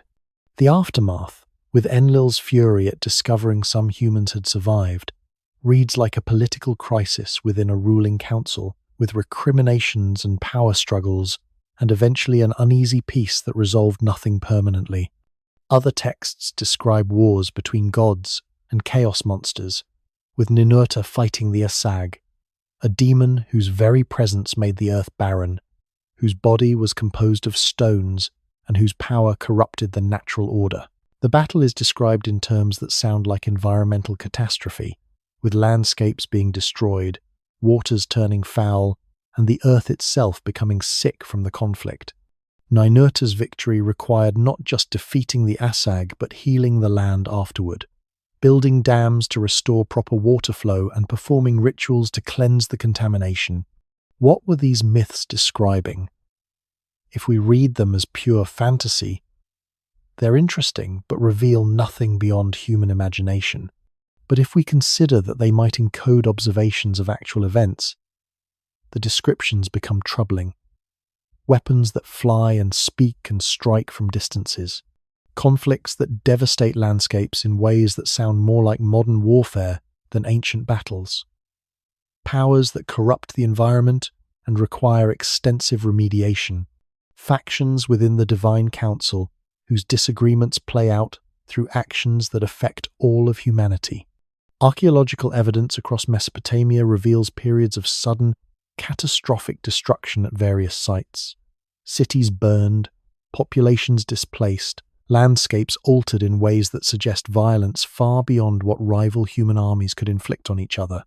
Radiocarbon dating sometimes places these destruction events close together chronologically, as if a wave of devastation swept across the region within a short time frame. The myths describe wars of the gods. The archaeological record shows devastation, and the texts are clear that humanity was caught in the middle, suffering the consequences of conflicts between powers they couldn't resist or fully understand. Perhaps the most psychologically complex myth in the Sumerian corpus is Inanna's descent to the underworld. The goddess of love and war travels to the realm of her sister, Ereshkigal, passing through 7 gates, removing one garment and symbol of power at each threshold, until she arrives naked and powerless before the throne of death. There she is judged, killed, and hung on a hook like a piece of meat for 3 days and 3 nights before being rescued and resurrected. This myth has been interpreted as an allegory for the planet Venus disappearing from the evening sky and reappearing as the morning star, a cycle the Sumerians tracked with precision. But embedded in the myth is something else, the idea that even the gods can die, that there is a power greater than the Anunnaki themselves, that something rules the underworld, the place of darkness and judgment, and even the greatest gods must submit to its authority when they enter that realm. The myth begins with Inanna deciding to descend to the underworld to attend the funeral rites of the Bull of Heaven, her sister Ereshkigal's husband. She dresses in all her power and glory, wearing the crown of the steppe, the lapis beads around her neck, the twin egg beads upon her breast, the royal robe, the breastplate, the gold ring, and carrying the lapis measuring rod and line. Each item represents not just adornment but actual power, the symbols of her authority as queen of heaven and earth. At the first gate of the underworld, the gatekeeper Neti demands she remove her crown. At the second gate, her lapis beads. At each successive gate, another symbol of power is stripped away until she arrives at the throne room naked and powerless, reduced from mighty goddess to vulnerable being subject to judgment. This progressive stripping isn't just symbolic humiliation. The text makes clear that with each removed item, Inanna loses actual capability, actual authority, until she has nothing left to protect her. Ereshkigal, queen of the underworld, judges Inanna and finds her guilty. The 7 judges of the underworld, the Anunnaki in their role as arbiters of death, pronounce sentence, and Inanna dies. Not metaphorically, the text is explicit. She is killed, her corpse turned into rotting meat and hung on a hook in the underworld throne room. For 3 days and 3 nights she hangs there. Dead, beyond the reach of all her power and glory. Only through the intervention of Enki, who creates magical beings from the dirt beneath his fingernails, beings that can enter the underworld without being subject to its laws because they're not truly alive, is Inanna rescued. They sprinkle her corpse with the food and water of life, and she resurrects, returning to the upper world. The laws of the underworld require a substitute. She must send someone to take her place. Eventually, she chooses her husband Dumuzi, who showed insufficient concern for her death, and he is dragged down to the underworld to serve as her replacement. The astronomical interpretation is compelling. Venus does disappear from the evening sky, remaining invisible for several days, before reappearing as the morning star. The Sumerians tracked this cycle precisely and associated it with Inanna. But the myth contains elements that go beyond celestial mechanics. The idea that gods can die, the existence of a realm where even divine beings lose their power and become subject to judgment, the presence of laws that even the greatest gods must obey, laws enforced by powers that seem to supersede the Anunnaki themselves. Ereshkigal is rarely mentioned in other contexts. She rules the underworld absolutely but almost never leaves it or involves herself in the affairs of the upper world. She's not part of the normal Anunnaki council. She's separate, ruling a domain that the other gods seem to fear and avoid, and the 7 judges who pronounce sentence on Inanna are described as Anunnaki, but function differently from the Anunnaki of the upper world, as if death transforms divine beings into something else, assigns them to different roles and different authorities. What this myth suggests is that the Anunnaki's power had limits. There were realms they didn't control, forces they couldn't overcome, laws they had to obey even when those laws conflicted with their desires. The underworld represented something beyond their authority, a power structure that superseded their own. And the fact that even Inanna, queen of heaven and earth, could be killed and had to be rescued suggests that the divine hierarchy was more complex and more dangerous than the simple pyramid of authority the king lists and temple genealogies implied. There were deeper mysteries, greater powers, territories where even gods walked carefully because they too could fall. The flood narrative appears across Mesopotamian literature in multiple versions, each adding details to a consistent core story. Humanity had grown too numerous, too loud, too troublesome. The gods decided to eliminate them.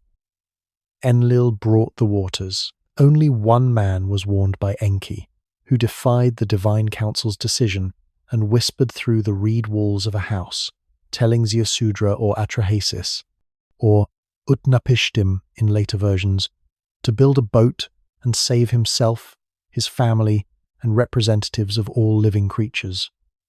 The flood lasted 7 days and 7 nights. When it ended, the gods looked down at the destruction they had caused and wept with regret.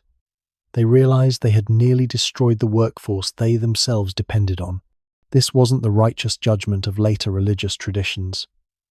This was capricious destruction followed by divine remorse.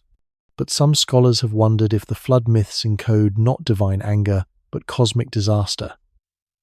An impact event, rapid sea level rise at the end of the last ice age, something that nearly wiped out early civilization and became embedded in cultural memory as divine punishment. The Eridu Genesis, one of the oldest flood accounts, describes the situation before the deluge with remarkable specificity.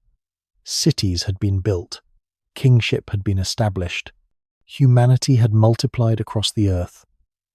But the noise of human civilization disturbed Enlil's rest. The clamour of human activity, the constant sound of building and farming and living, rose to the heavens and prevented the gods from sleeping. Enlil tried various methods to reduce the human population: plague, drought, famine, but each time Enki intervened to help humanity survive. Finally, Enlil convinced the Divine Council to authorize complete destruction through flood. The Atrahasis epic provides even more detail. The gods swore an oath together. binding themselves all to the plan so that none could be accused of breaking divine unanimity. They agreed to bring waters that would cover the earth and destroy all flesh. But Enki, bound by the oath not to directly warn humans, found a loophole. He spoke to the reed wall of Atrahasis' house, not to the man himself, telling the wall that a flood was coming and a boat must be built. Atrahasis, listening from inside, heard the warning and understood what he had to do. The boat's construction is described with engineering precision, specific dimensions, multiple decks, sealed with pitch inside and out, provisions loaded for a long journey, animals brought aboard in pairs or sevens depending on the species. When the rains came, the text describes them with visceral intensity. Water rose from below and fell from above. The foundations of the earth cracked open. The heavens themselves broke apart. The noise was terrifying. Even the gods, watching from their celestial realm, became frightened by the destruction they had unleashed. For 7 days and 7 nights, the waters covered everything. The boat tossed on currents that drowned mountains. Everything that lived on land perished. And when the waters finally began to recede, the gods looked down at what they had done and wept. Enlil had gotten his silence, but at the cost of everything the gods had built. The cities were gone, the temples destroyed, the offerings ceased because there was no one left to make them. The gods began to starve, the texts say, because they depended on human worship and sacrifice for sustenance. When Atrahasis emerged from the boat and offered sacrifice, the gods gathered around the offering like flies, desperate for the smoke and scent of worship. And then Enlil discovered that humans had survived, that Enki had circumvented the plan, and his fury shook the heavens. But the other gods intervened. They needed humanity. The destruction had been too complete. A compromise was reached. Humans would be allowed to continue, but their lifespans would be shortened, their reproductive capacity limited, and various other restrictions imposed to prevent them from becoming as numerous and troublesome as they had been before the flood. But was this really divine judgment, or were the myths describing a natural catastrophe so severe it nearly ended early civilization? Geological evidence supports the occurrence of massive flooding events in Mesopotamia. The Persian Gulf was once a river valley, flooded around 8,000 years ago when sea levels rose at the end of the last ice age.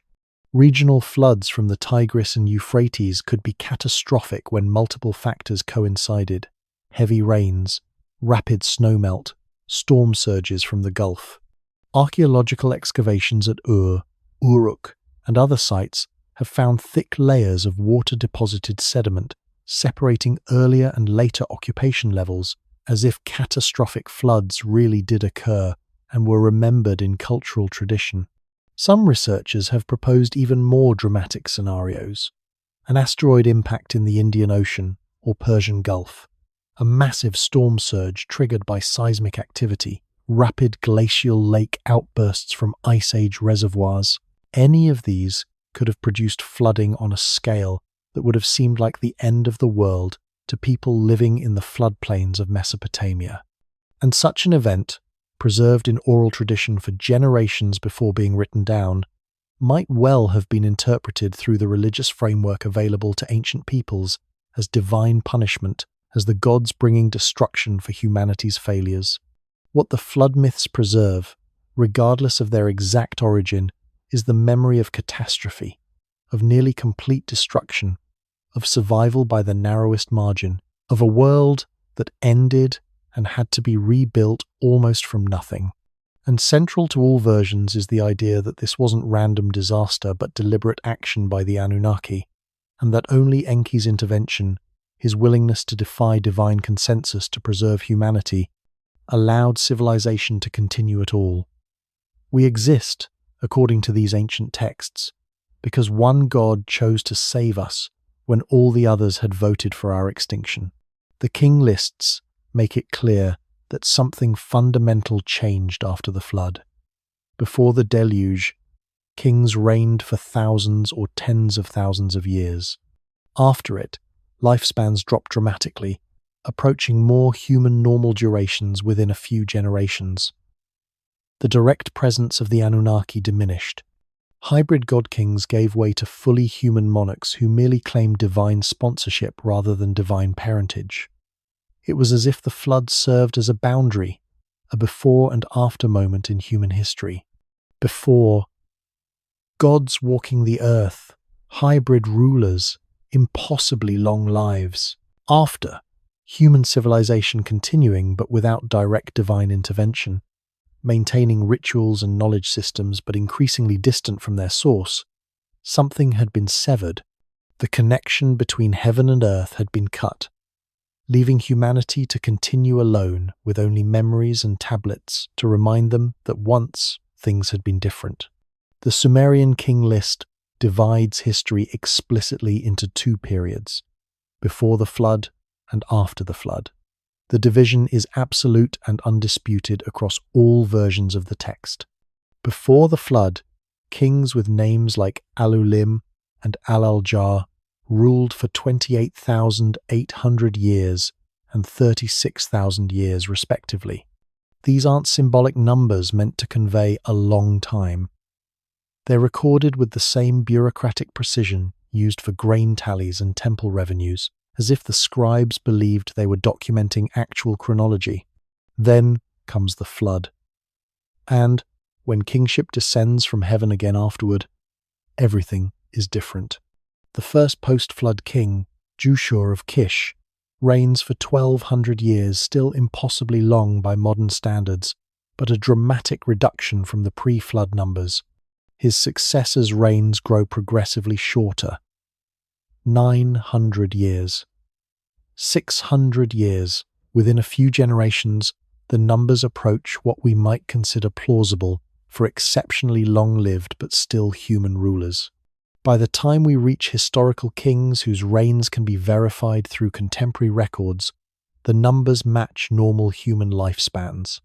This pattern isn't random variation, it's a systematic diminishment, as if some factor that had allowed extreme longevity was removed or depleted after the flood. The texts themselves attribute this to divine decision, to the gods limiting human lifespan as part of the compromise that allowed humanity to survive at all. But what mechanism could produce such a pattern? If the pre-flood kings really were hybrid beings with significant Anunnaki genetic contribution, and if interbreeding with purely human populations gradually diluted that contribution, we might expect exactly this kind of progressive shortening of lifespan across generations. The nature of kingship changed as well. Pre-flood rulers are described as being appointed directly by the gods, as possessing divine characteristics, as being fundamentally different from the people they governed. Post-flood rulers increasingly depend on human political support, on military strength, on economic management. They still claim divine favor and maintain elaborate temple cults. But they no longer claim to be gods themselves, or even part god. They're intermediaries between human and divine realms, rather than inhabitants of both. The architectural record supports this transformation. Pre-flood cities, or at least the earliest layers of cities that claimed pre-flood origins, show construction techniques and urban planning that appear fully formed, sophisticated from the beginning. Post-flood expansion and rebuilding shows more gradual development, more trial and error, more regional variation, as different cities develop different solutions to similar problems. It's as if the direct knowledge transfer from Anunnaki teachers had ceased, and humans were now figuring things out on their own, building on foundations they had been given but without ongoing instruction. Temple rituals changed too. Early texts describe gods appearing physically to receive offerings, speaking directly to priests, providing oracles in clear language. Later texts describe increasingly elaborate divination practices, reading sheep livers, interpreting dreams, analyzing the flight of birds, as if priests were trying harder and harder to discern divine will that was no longer communicated directly. The gods were still believed to exist, still believed to influence events, but the channel of communication had narrowed to the point where every message had to be decoded from ambiguous signs rather than received as clear instruction. What the flood represented, in this reading, was not just a geological catastrophe, but a cosmic rupture. The age of direct divine-human interaction ended. The Anunnaki withdrew to the heavens, maintaining only distant observation of the civilization they had helped establish. Humanity continued, carrying forward the knowledge and systems they had been taught, but increasingly on their own, developing their own variations, making their own mistakes, slowly diverging from whatever pattern the Anunnaki had originally intended. And the memory of what had been lost was preserved in the king lists, in the flood myths, in the genealogies that traced certain families back to divine ancestors, in the astronomical observations that watched the skies as if waiting for return. The Sumerians never forgot that once things had been different, that once the gods walked among them, that once knowledge came from the Abzu and kingship descended from heaven, and the world made sense because those who built it were still present to maintain it. But after the flood, all that remained was memory, ritual, and the vast responsibility of maintaining a civilization whose builders had departed, leaving no clear instructions for what humanity should do next. The story of Babel appears in Genesis, but has deep roots in Mesopotamian tradition. A tower, a ziggurat, built with the explicit purpose of reaching heaven, an attempt by humanity to ascend to the divine realm, to bridge the gap that had opened after the flood. And the response was swift and severe. The languages of humanity were confused, the people scattered, the tower left unfinished. Traditional interpretations frame this as divine punishment for human arrogance. But what if it's describing something else? What if humanity, having lost contact with the Anunnaki, was attempting to rebuild that connection technologically? They were launch pads, landing platforms, architectural statements pointing toward the sky. Etemenanki, the ziggurat of Babylon, was called the house of the foundation of heaven and earth, and its design incorporated precise astronomical alignments. What if the confusion of languages wasn't punishment but defense? What if something didn't want humanity reaching too high, asking too many questions, or rebuilding the connection that had been severed? The biblical account in Genesis chapter 11 is remarkably brief. Humanity spoke one language. They settled in the land of Shinar, the biblical name for Mesopotamia, and said to one another, "Come, let us build ourselves a city and a tower with its top in the heavens, and let us make a name for ourselves." The construction began with baked bricks and bitumen, the standard building materials of Mesopotamia. And then God, or the gods in some translations, came down to see what humanity was building and said, "Come, let us go down and confuse their language so they will not understand each other." And the place was called Babel because there the Lord confused the language of all the earth. Traditional theology interprets this as punishment for hubris, for human arrogance in attempting to reach heaven through their own efforts. But the text itself is ambiguous about what exactly was wrong with the tower. The divine beings express concern not about blasphemy or pride, but about capability. Nothing that they propose to do will now be impossible for them. This sounds less like moral judgment and more like threat assessment. Humanity, united in purpose and language, working together with their technology and knowledge, had become capable of something the divine realm found concerning enough to intervene and prevent. Archaeological and textual evidence reveals that ziggurats were central to Mesopotamian religious architecture from the earliest periods. These weren't just symbolic structures. They were massive engineering projects, some rising over 90 meters into the sky, built with precise astronomical alignments, incorporating internal chambers and external staircases, designed with mathematical sophistication that required advanced knowledge of engineering and geometry. The ziggurat at Ur, excavated by Leonard Woolley in the 1920s, showed construction techniques that created stable platforms capable of supporting enormous weight while resisting erosion and earthquake damage for thousands of years. Etemenanki, the great ziggurat of Babylon, was almost certainly the historical basis for the Tower of Babel narrative. Ancient sources describe it as a 7-stage tower with a temple on its summit, oriented to the cardinal directions, incorporating ritual chambers at various levels, connected to an elaborate temple complex at its base. The name Etemenanki means Temple of the Foundation of Heaven and Earth, suggesting it was understood as a connection point between realms, a place where the boundary between divine and human worlds could be crossed. Cuneiform tablets describe the function of ziggurats in ways that go beyond simple worship. They were called the bond between heaven and earth, places where gods could descend when visiting the human realm. The summit temples contained beds and dining facilities, as if expecting divine visitors who would need rest and sustenance. Rituals performed on ziggurats often involved priests ascending to the top to perform ceremonies meant to attract divine attention, to signal readiness for contact, to maintain the connection between earth and sky. What if the Babel story preserves memory of humanity's attempt to rebuild communication with the departed Anunnaki? After the flood, after the withdrawal of direct divine presence, humans might have attempted to recreate the conditions under which contact had previously occurred, building higher and higher structures, incorporating astronomical alignments to signal their position and readiness, using all the knowledge they had been taught to construct a gateway that might allow the return of those who had left.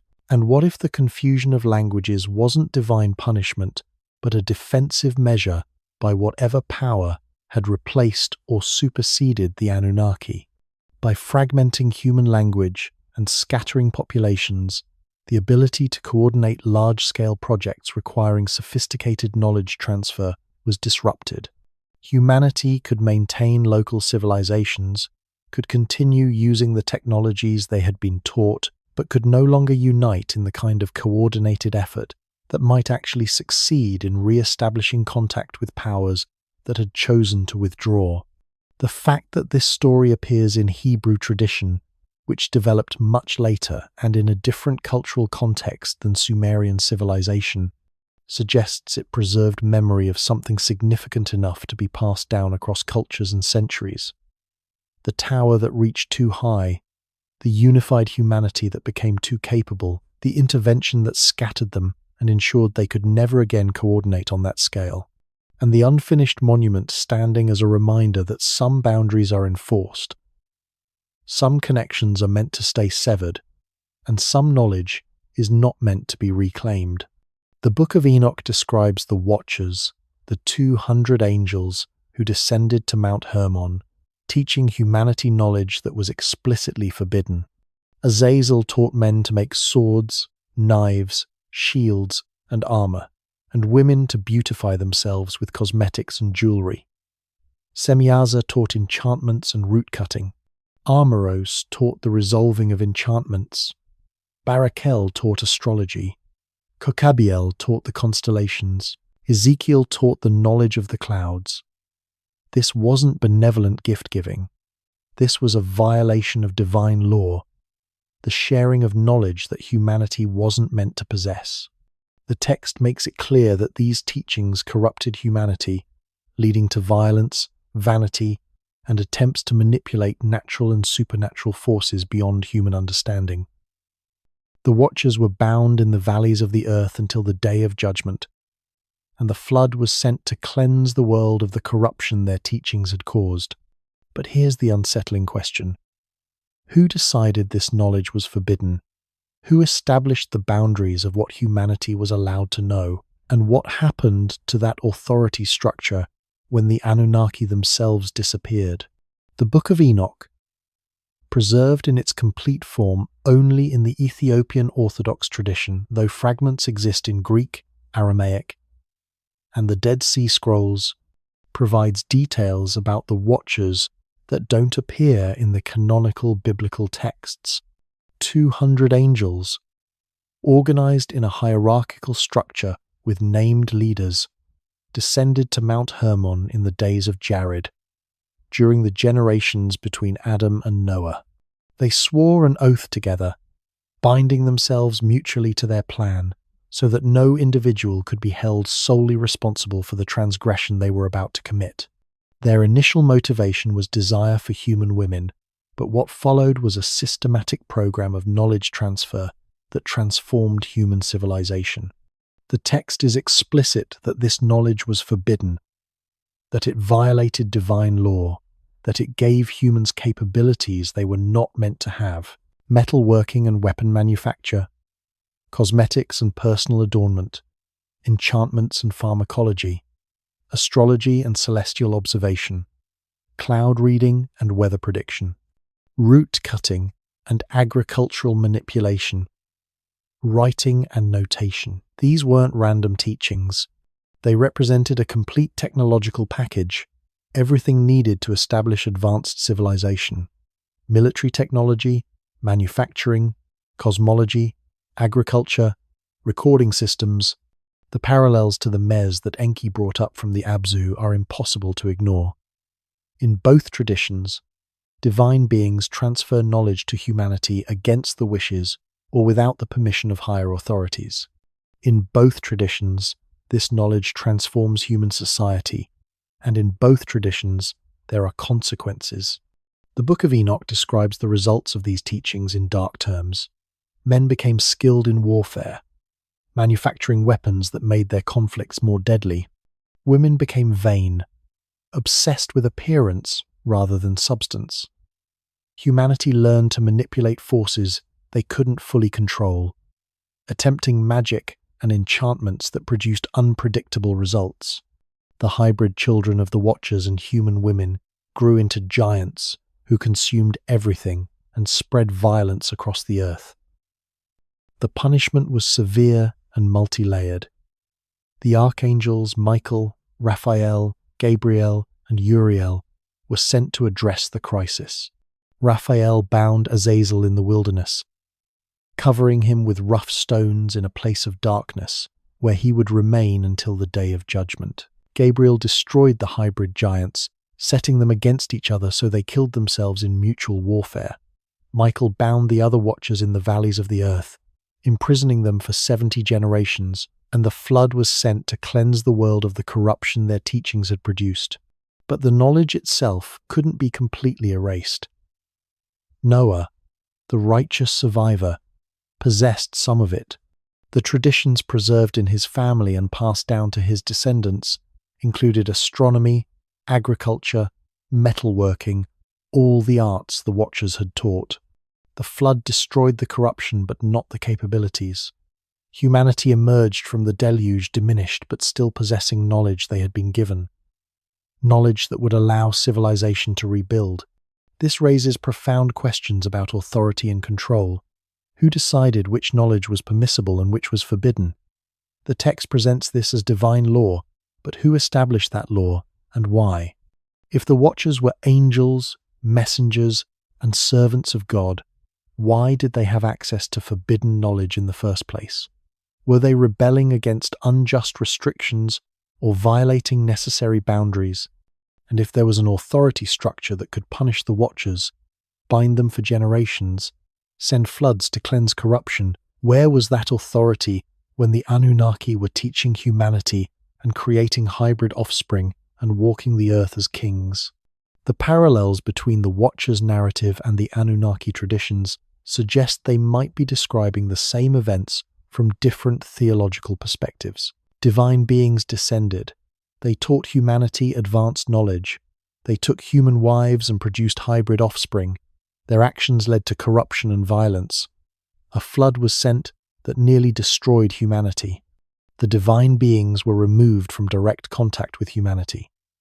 The connections are too specific to be coincidental.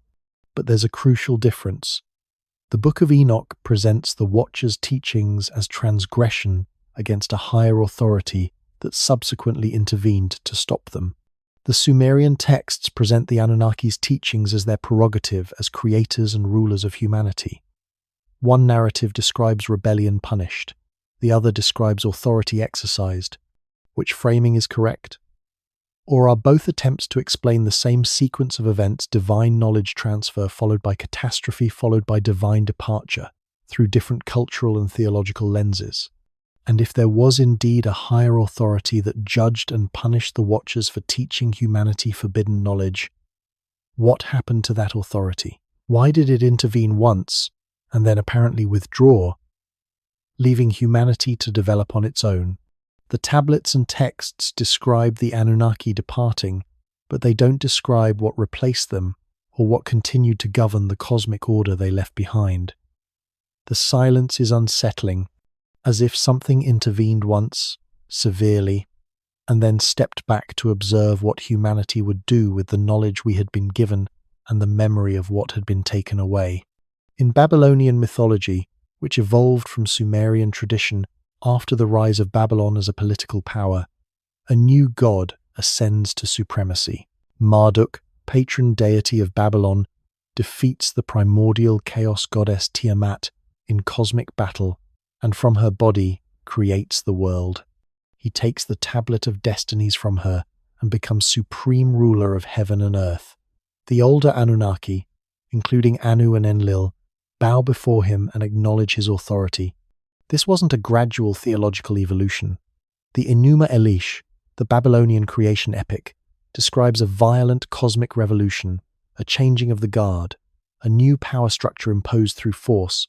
And here's what's interesting. The Enuma Elish was written around 1200 BCE, much later than the Sumerian texts.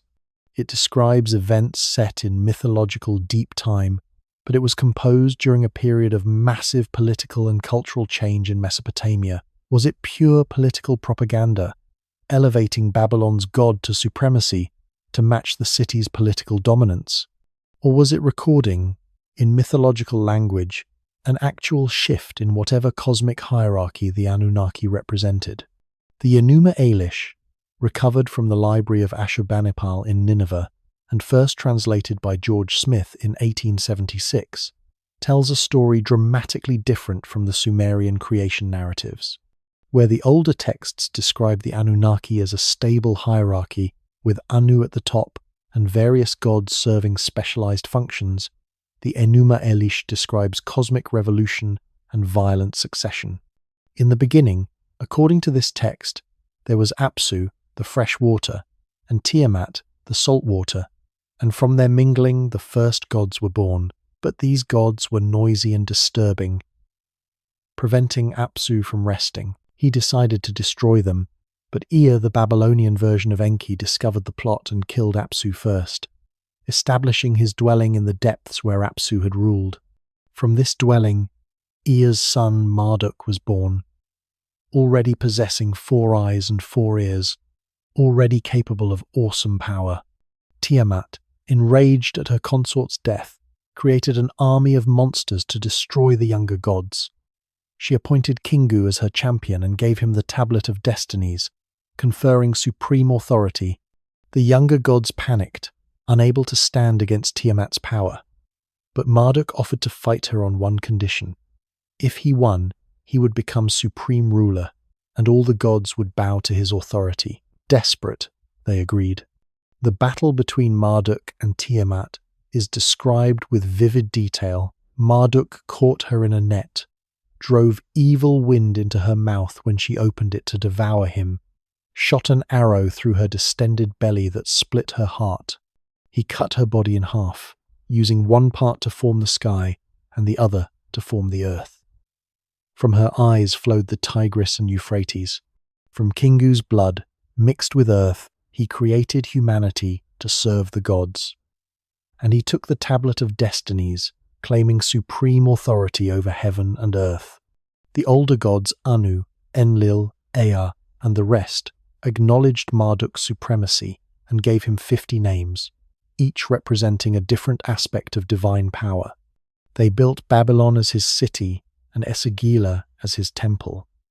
The cosmic order was restructured with Marduk at its head, and the older hierarchy was subsumed into the new one. Scholars have long debated whether the Enuma Elish represents genuine theological development or political propaganda.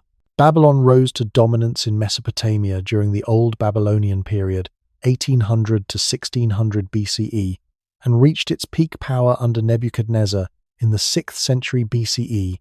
The elevation of Babylon's patron god to supreme cosmic authority conveniently paralleled the city's political ascension. Writing a creation epic that placed Marduk at the center of everything legitimized Babylonian rule as reflecting divine cosmic order.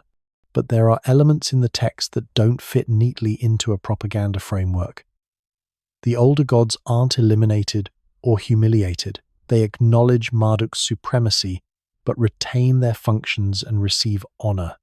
The cosmic battle isn't presented as good versus evil, but as order versus chaos, with Marduk establishing structure and system where previously there was conflict and disorder.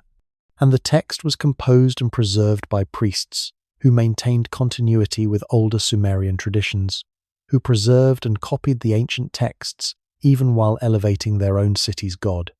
What if the Enuma Elish is describing, in mythological language, an actual shift in cosmic hierarchy? Not a human political transition, but a change in whatever power structure the Anunnaki represented. The older gods bow to a new supreme authority. The Tablet of Destinies changes hands through violent conflict. A new order is established that subsumes but doesn't eliminate the old one. If the myths encode real events, this suggests that between the time of the oldest Sumerian texts and the composition of the Enuma Elish, something fundamental changed in the divine realm. A succession occurred. Power was transferred, and the older Anunnaki, who had walked the earth and taught humanity and created hybrid offspring, either accepted subordination to a new authority or were displaced by it. The timing is suggestive. The Enuma Elish was composed after the Anunnaki had already withdrawn from direct contact with humanity. It describes events in deep mythological time, but was written during a period when divine presence was already distant, when temples operated through ritual and prayer rather than direct divine appearance. Was it recording the reason for that withdrawal?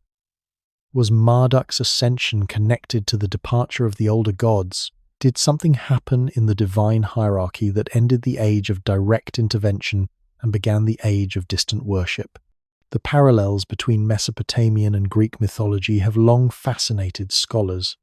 In Greek tradition, an older generation of gods, the Titans, ruled the cosmos until they were overthrown by younger gods, the Olympians, in a cosmic war called the Titanomachy. Zeus and his siblings defeated Kronos and the elder gods, binding them in Tartarus, a prison beneath even the underworld. The similarities to Marduk's rise and the diminishment of the older Anunnaki are striking. Both narratives describe generational conflict among divine beings. Both involve the overthrow of an elder order and the establishment of a new one. Both result in the older gods being bound or banished while the younger ones take control. And both occur in mythological deep time, before recorded history but after the creation of humanity. If these are cultural memories of actual events rather than pure invention, they suggest that whatever happened to the Anunnaki wasn't unique to Mesopotamia.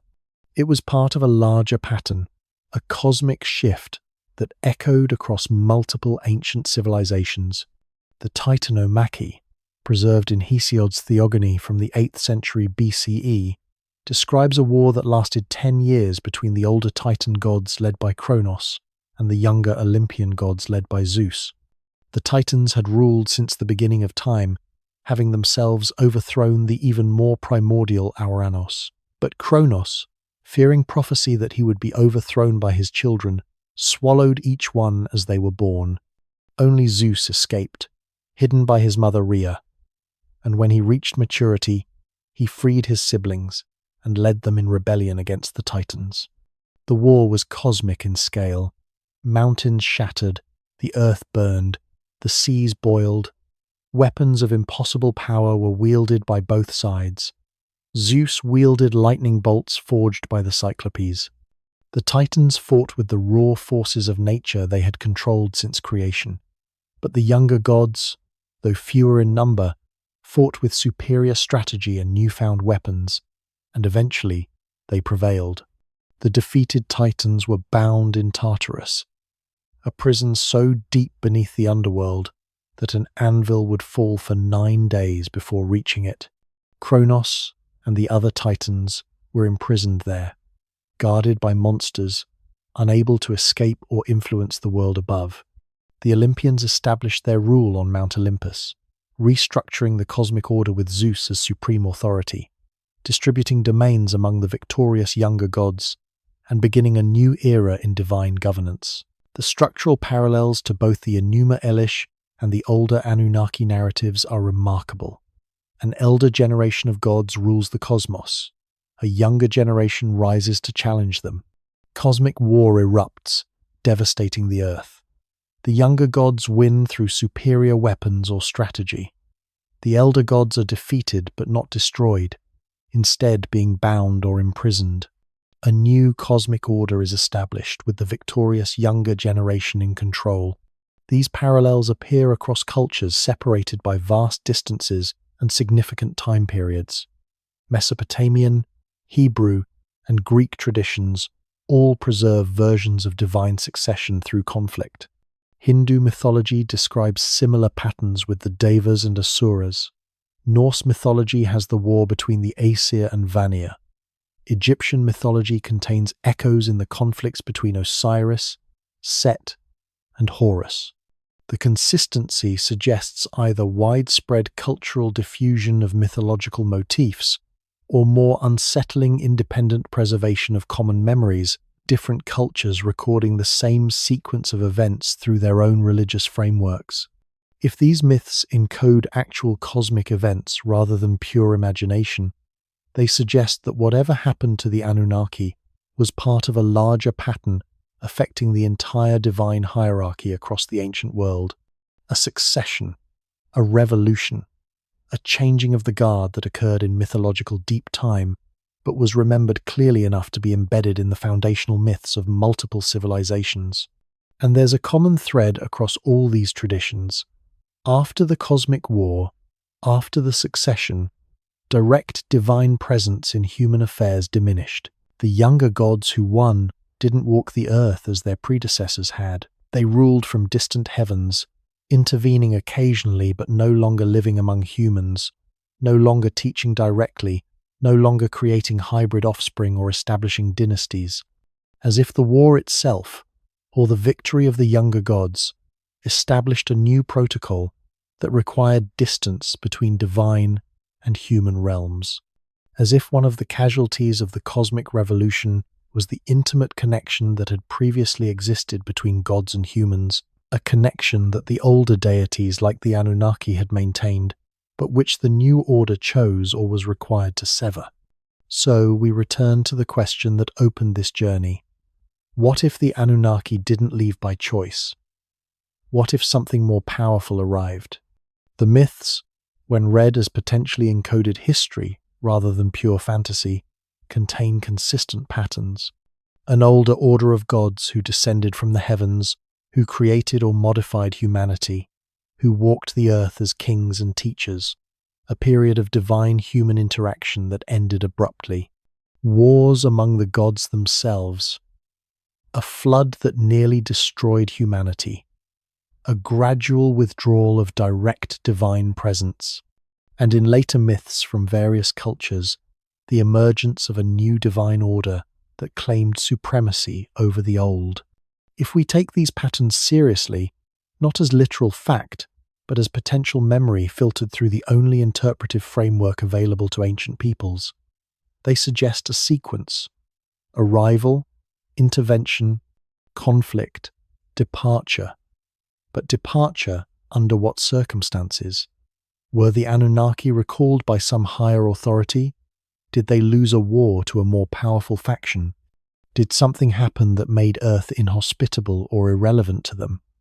The tablets don't give clear answers, but the silence itself might be the most important clue. Civilizations don't forget their gods casually. The fact that the Anunnaki were remembered with such detail, that their names and hierarchies and conflicts were recorded so carefully, suggests that their departure was traumatic, significant, and sudden enough to mark a clear before and after in human consciousness. something happened, and humanity has been looking at the sky, watching, waiting, and wondering ever since.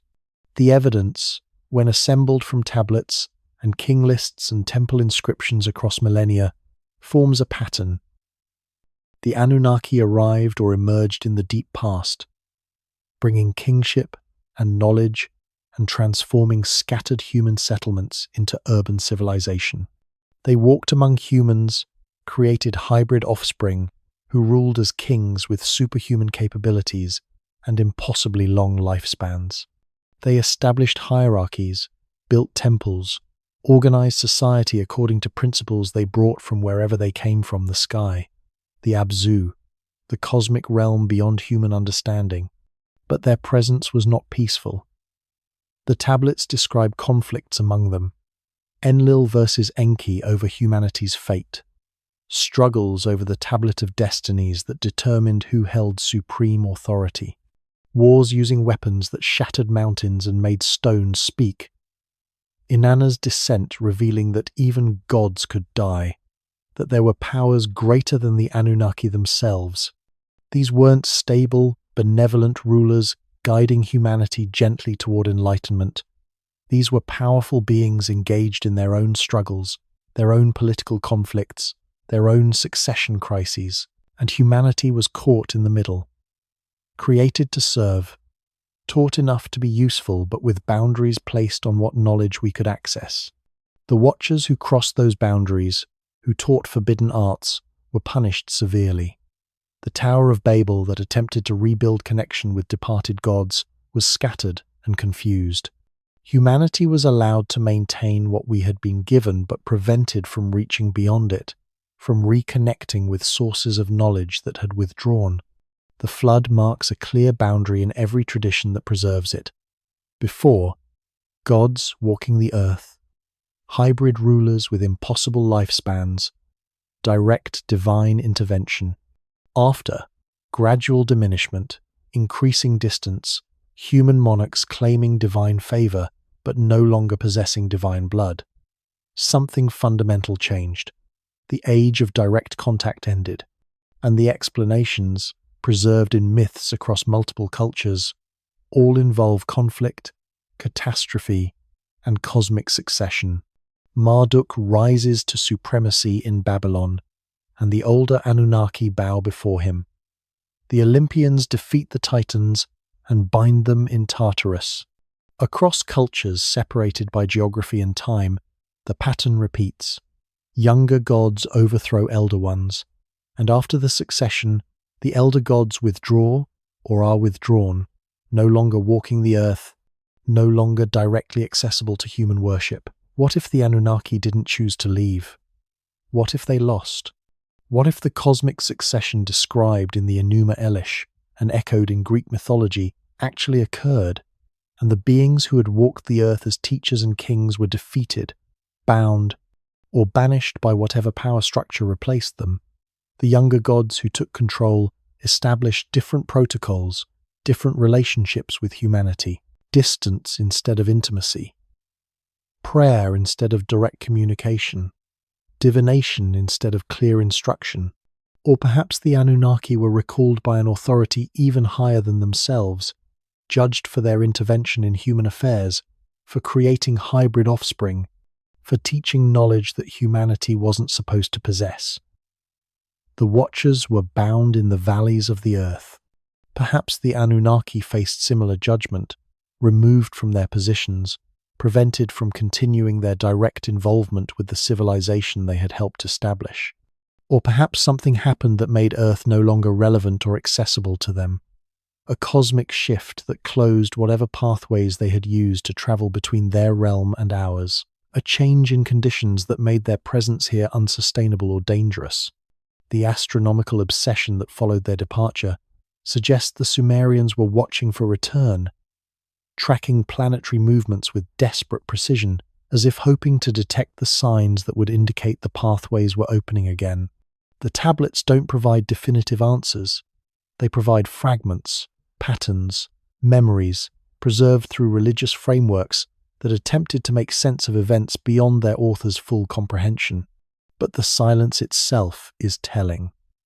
The careful preservation of names and hierarchies and genealogies, the continued worship at temples built for gods who no longer appeared, the astronomical observations maintained for generations, watching skies that remained empty of everything except stars and planets following their ordained paths. Civilizations don't forget their gods without reason. The fact that memory of the Anunnaki persisted for thousands of years, that their stories were copied and recopied, that their temples were maintained and rebuilt, suggests that their presence mattered enormously and their departure left a void that subsequent generations tried desperately to fill through ritual and observation and hope. What happened? The evidence suggests arrival, intervention, conflict, and departure. But the circumstances of that departure remain shrouded in the mythological language of cosmic war, divine judgment, and catastrophic flood. Something ended the age of divine human interaction. Something removed or withdrew the Anunnaki from direct contact with the civilization they had helped create, and humanity was left to continue alone, maintaining the knowledge we had been given, preserving the memory of those who had taught us, watching the skies in case they might return, and wondering what we did or what happened that caused the gods to fall silent and the heavens to close. And so, as you drift towards sleep tonight, somewhere between dream and history, consider the ancient scribes pressing warnings and memories into wet clay by lamplight, knowing they would never see the future they were trying to preserve. They recorded what they witnessed or what had been passed down to them through generations of careful remembering, names of gods who walked the earth, hierarchies of beings who descended from the sky, conflicts that shattered mountains and changed the course of human civilization, and then the silence, the withdrawal, the long age of watching and waiting that continues still. The tablets rest in museum cases now, behind protective glass, their cuneiform marks still holding questions we're only beginning to ask in ways that might lead to answers. But perhaps that's fitting.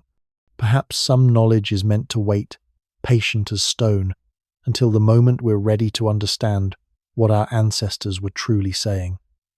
Not mythology, not primitive superstition, but memory, encoded in the only language available to people trying to preserve something too important to forget. You're connected to them across all the millennia that separate your world from theirs.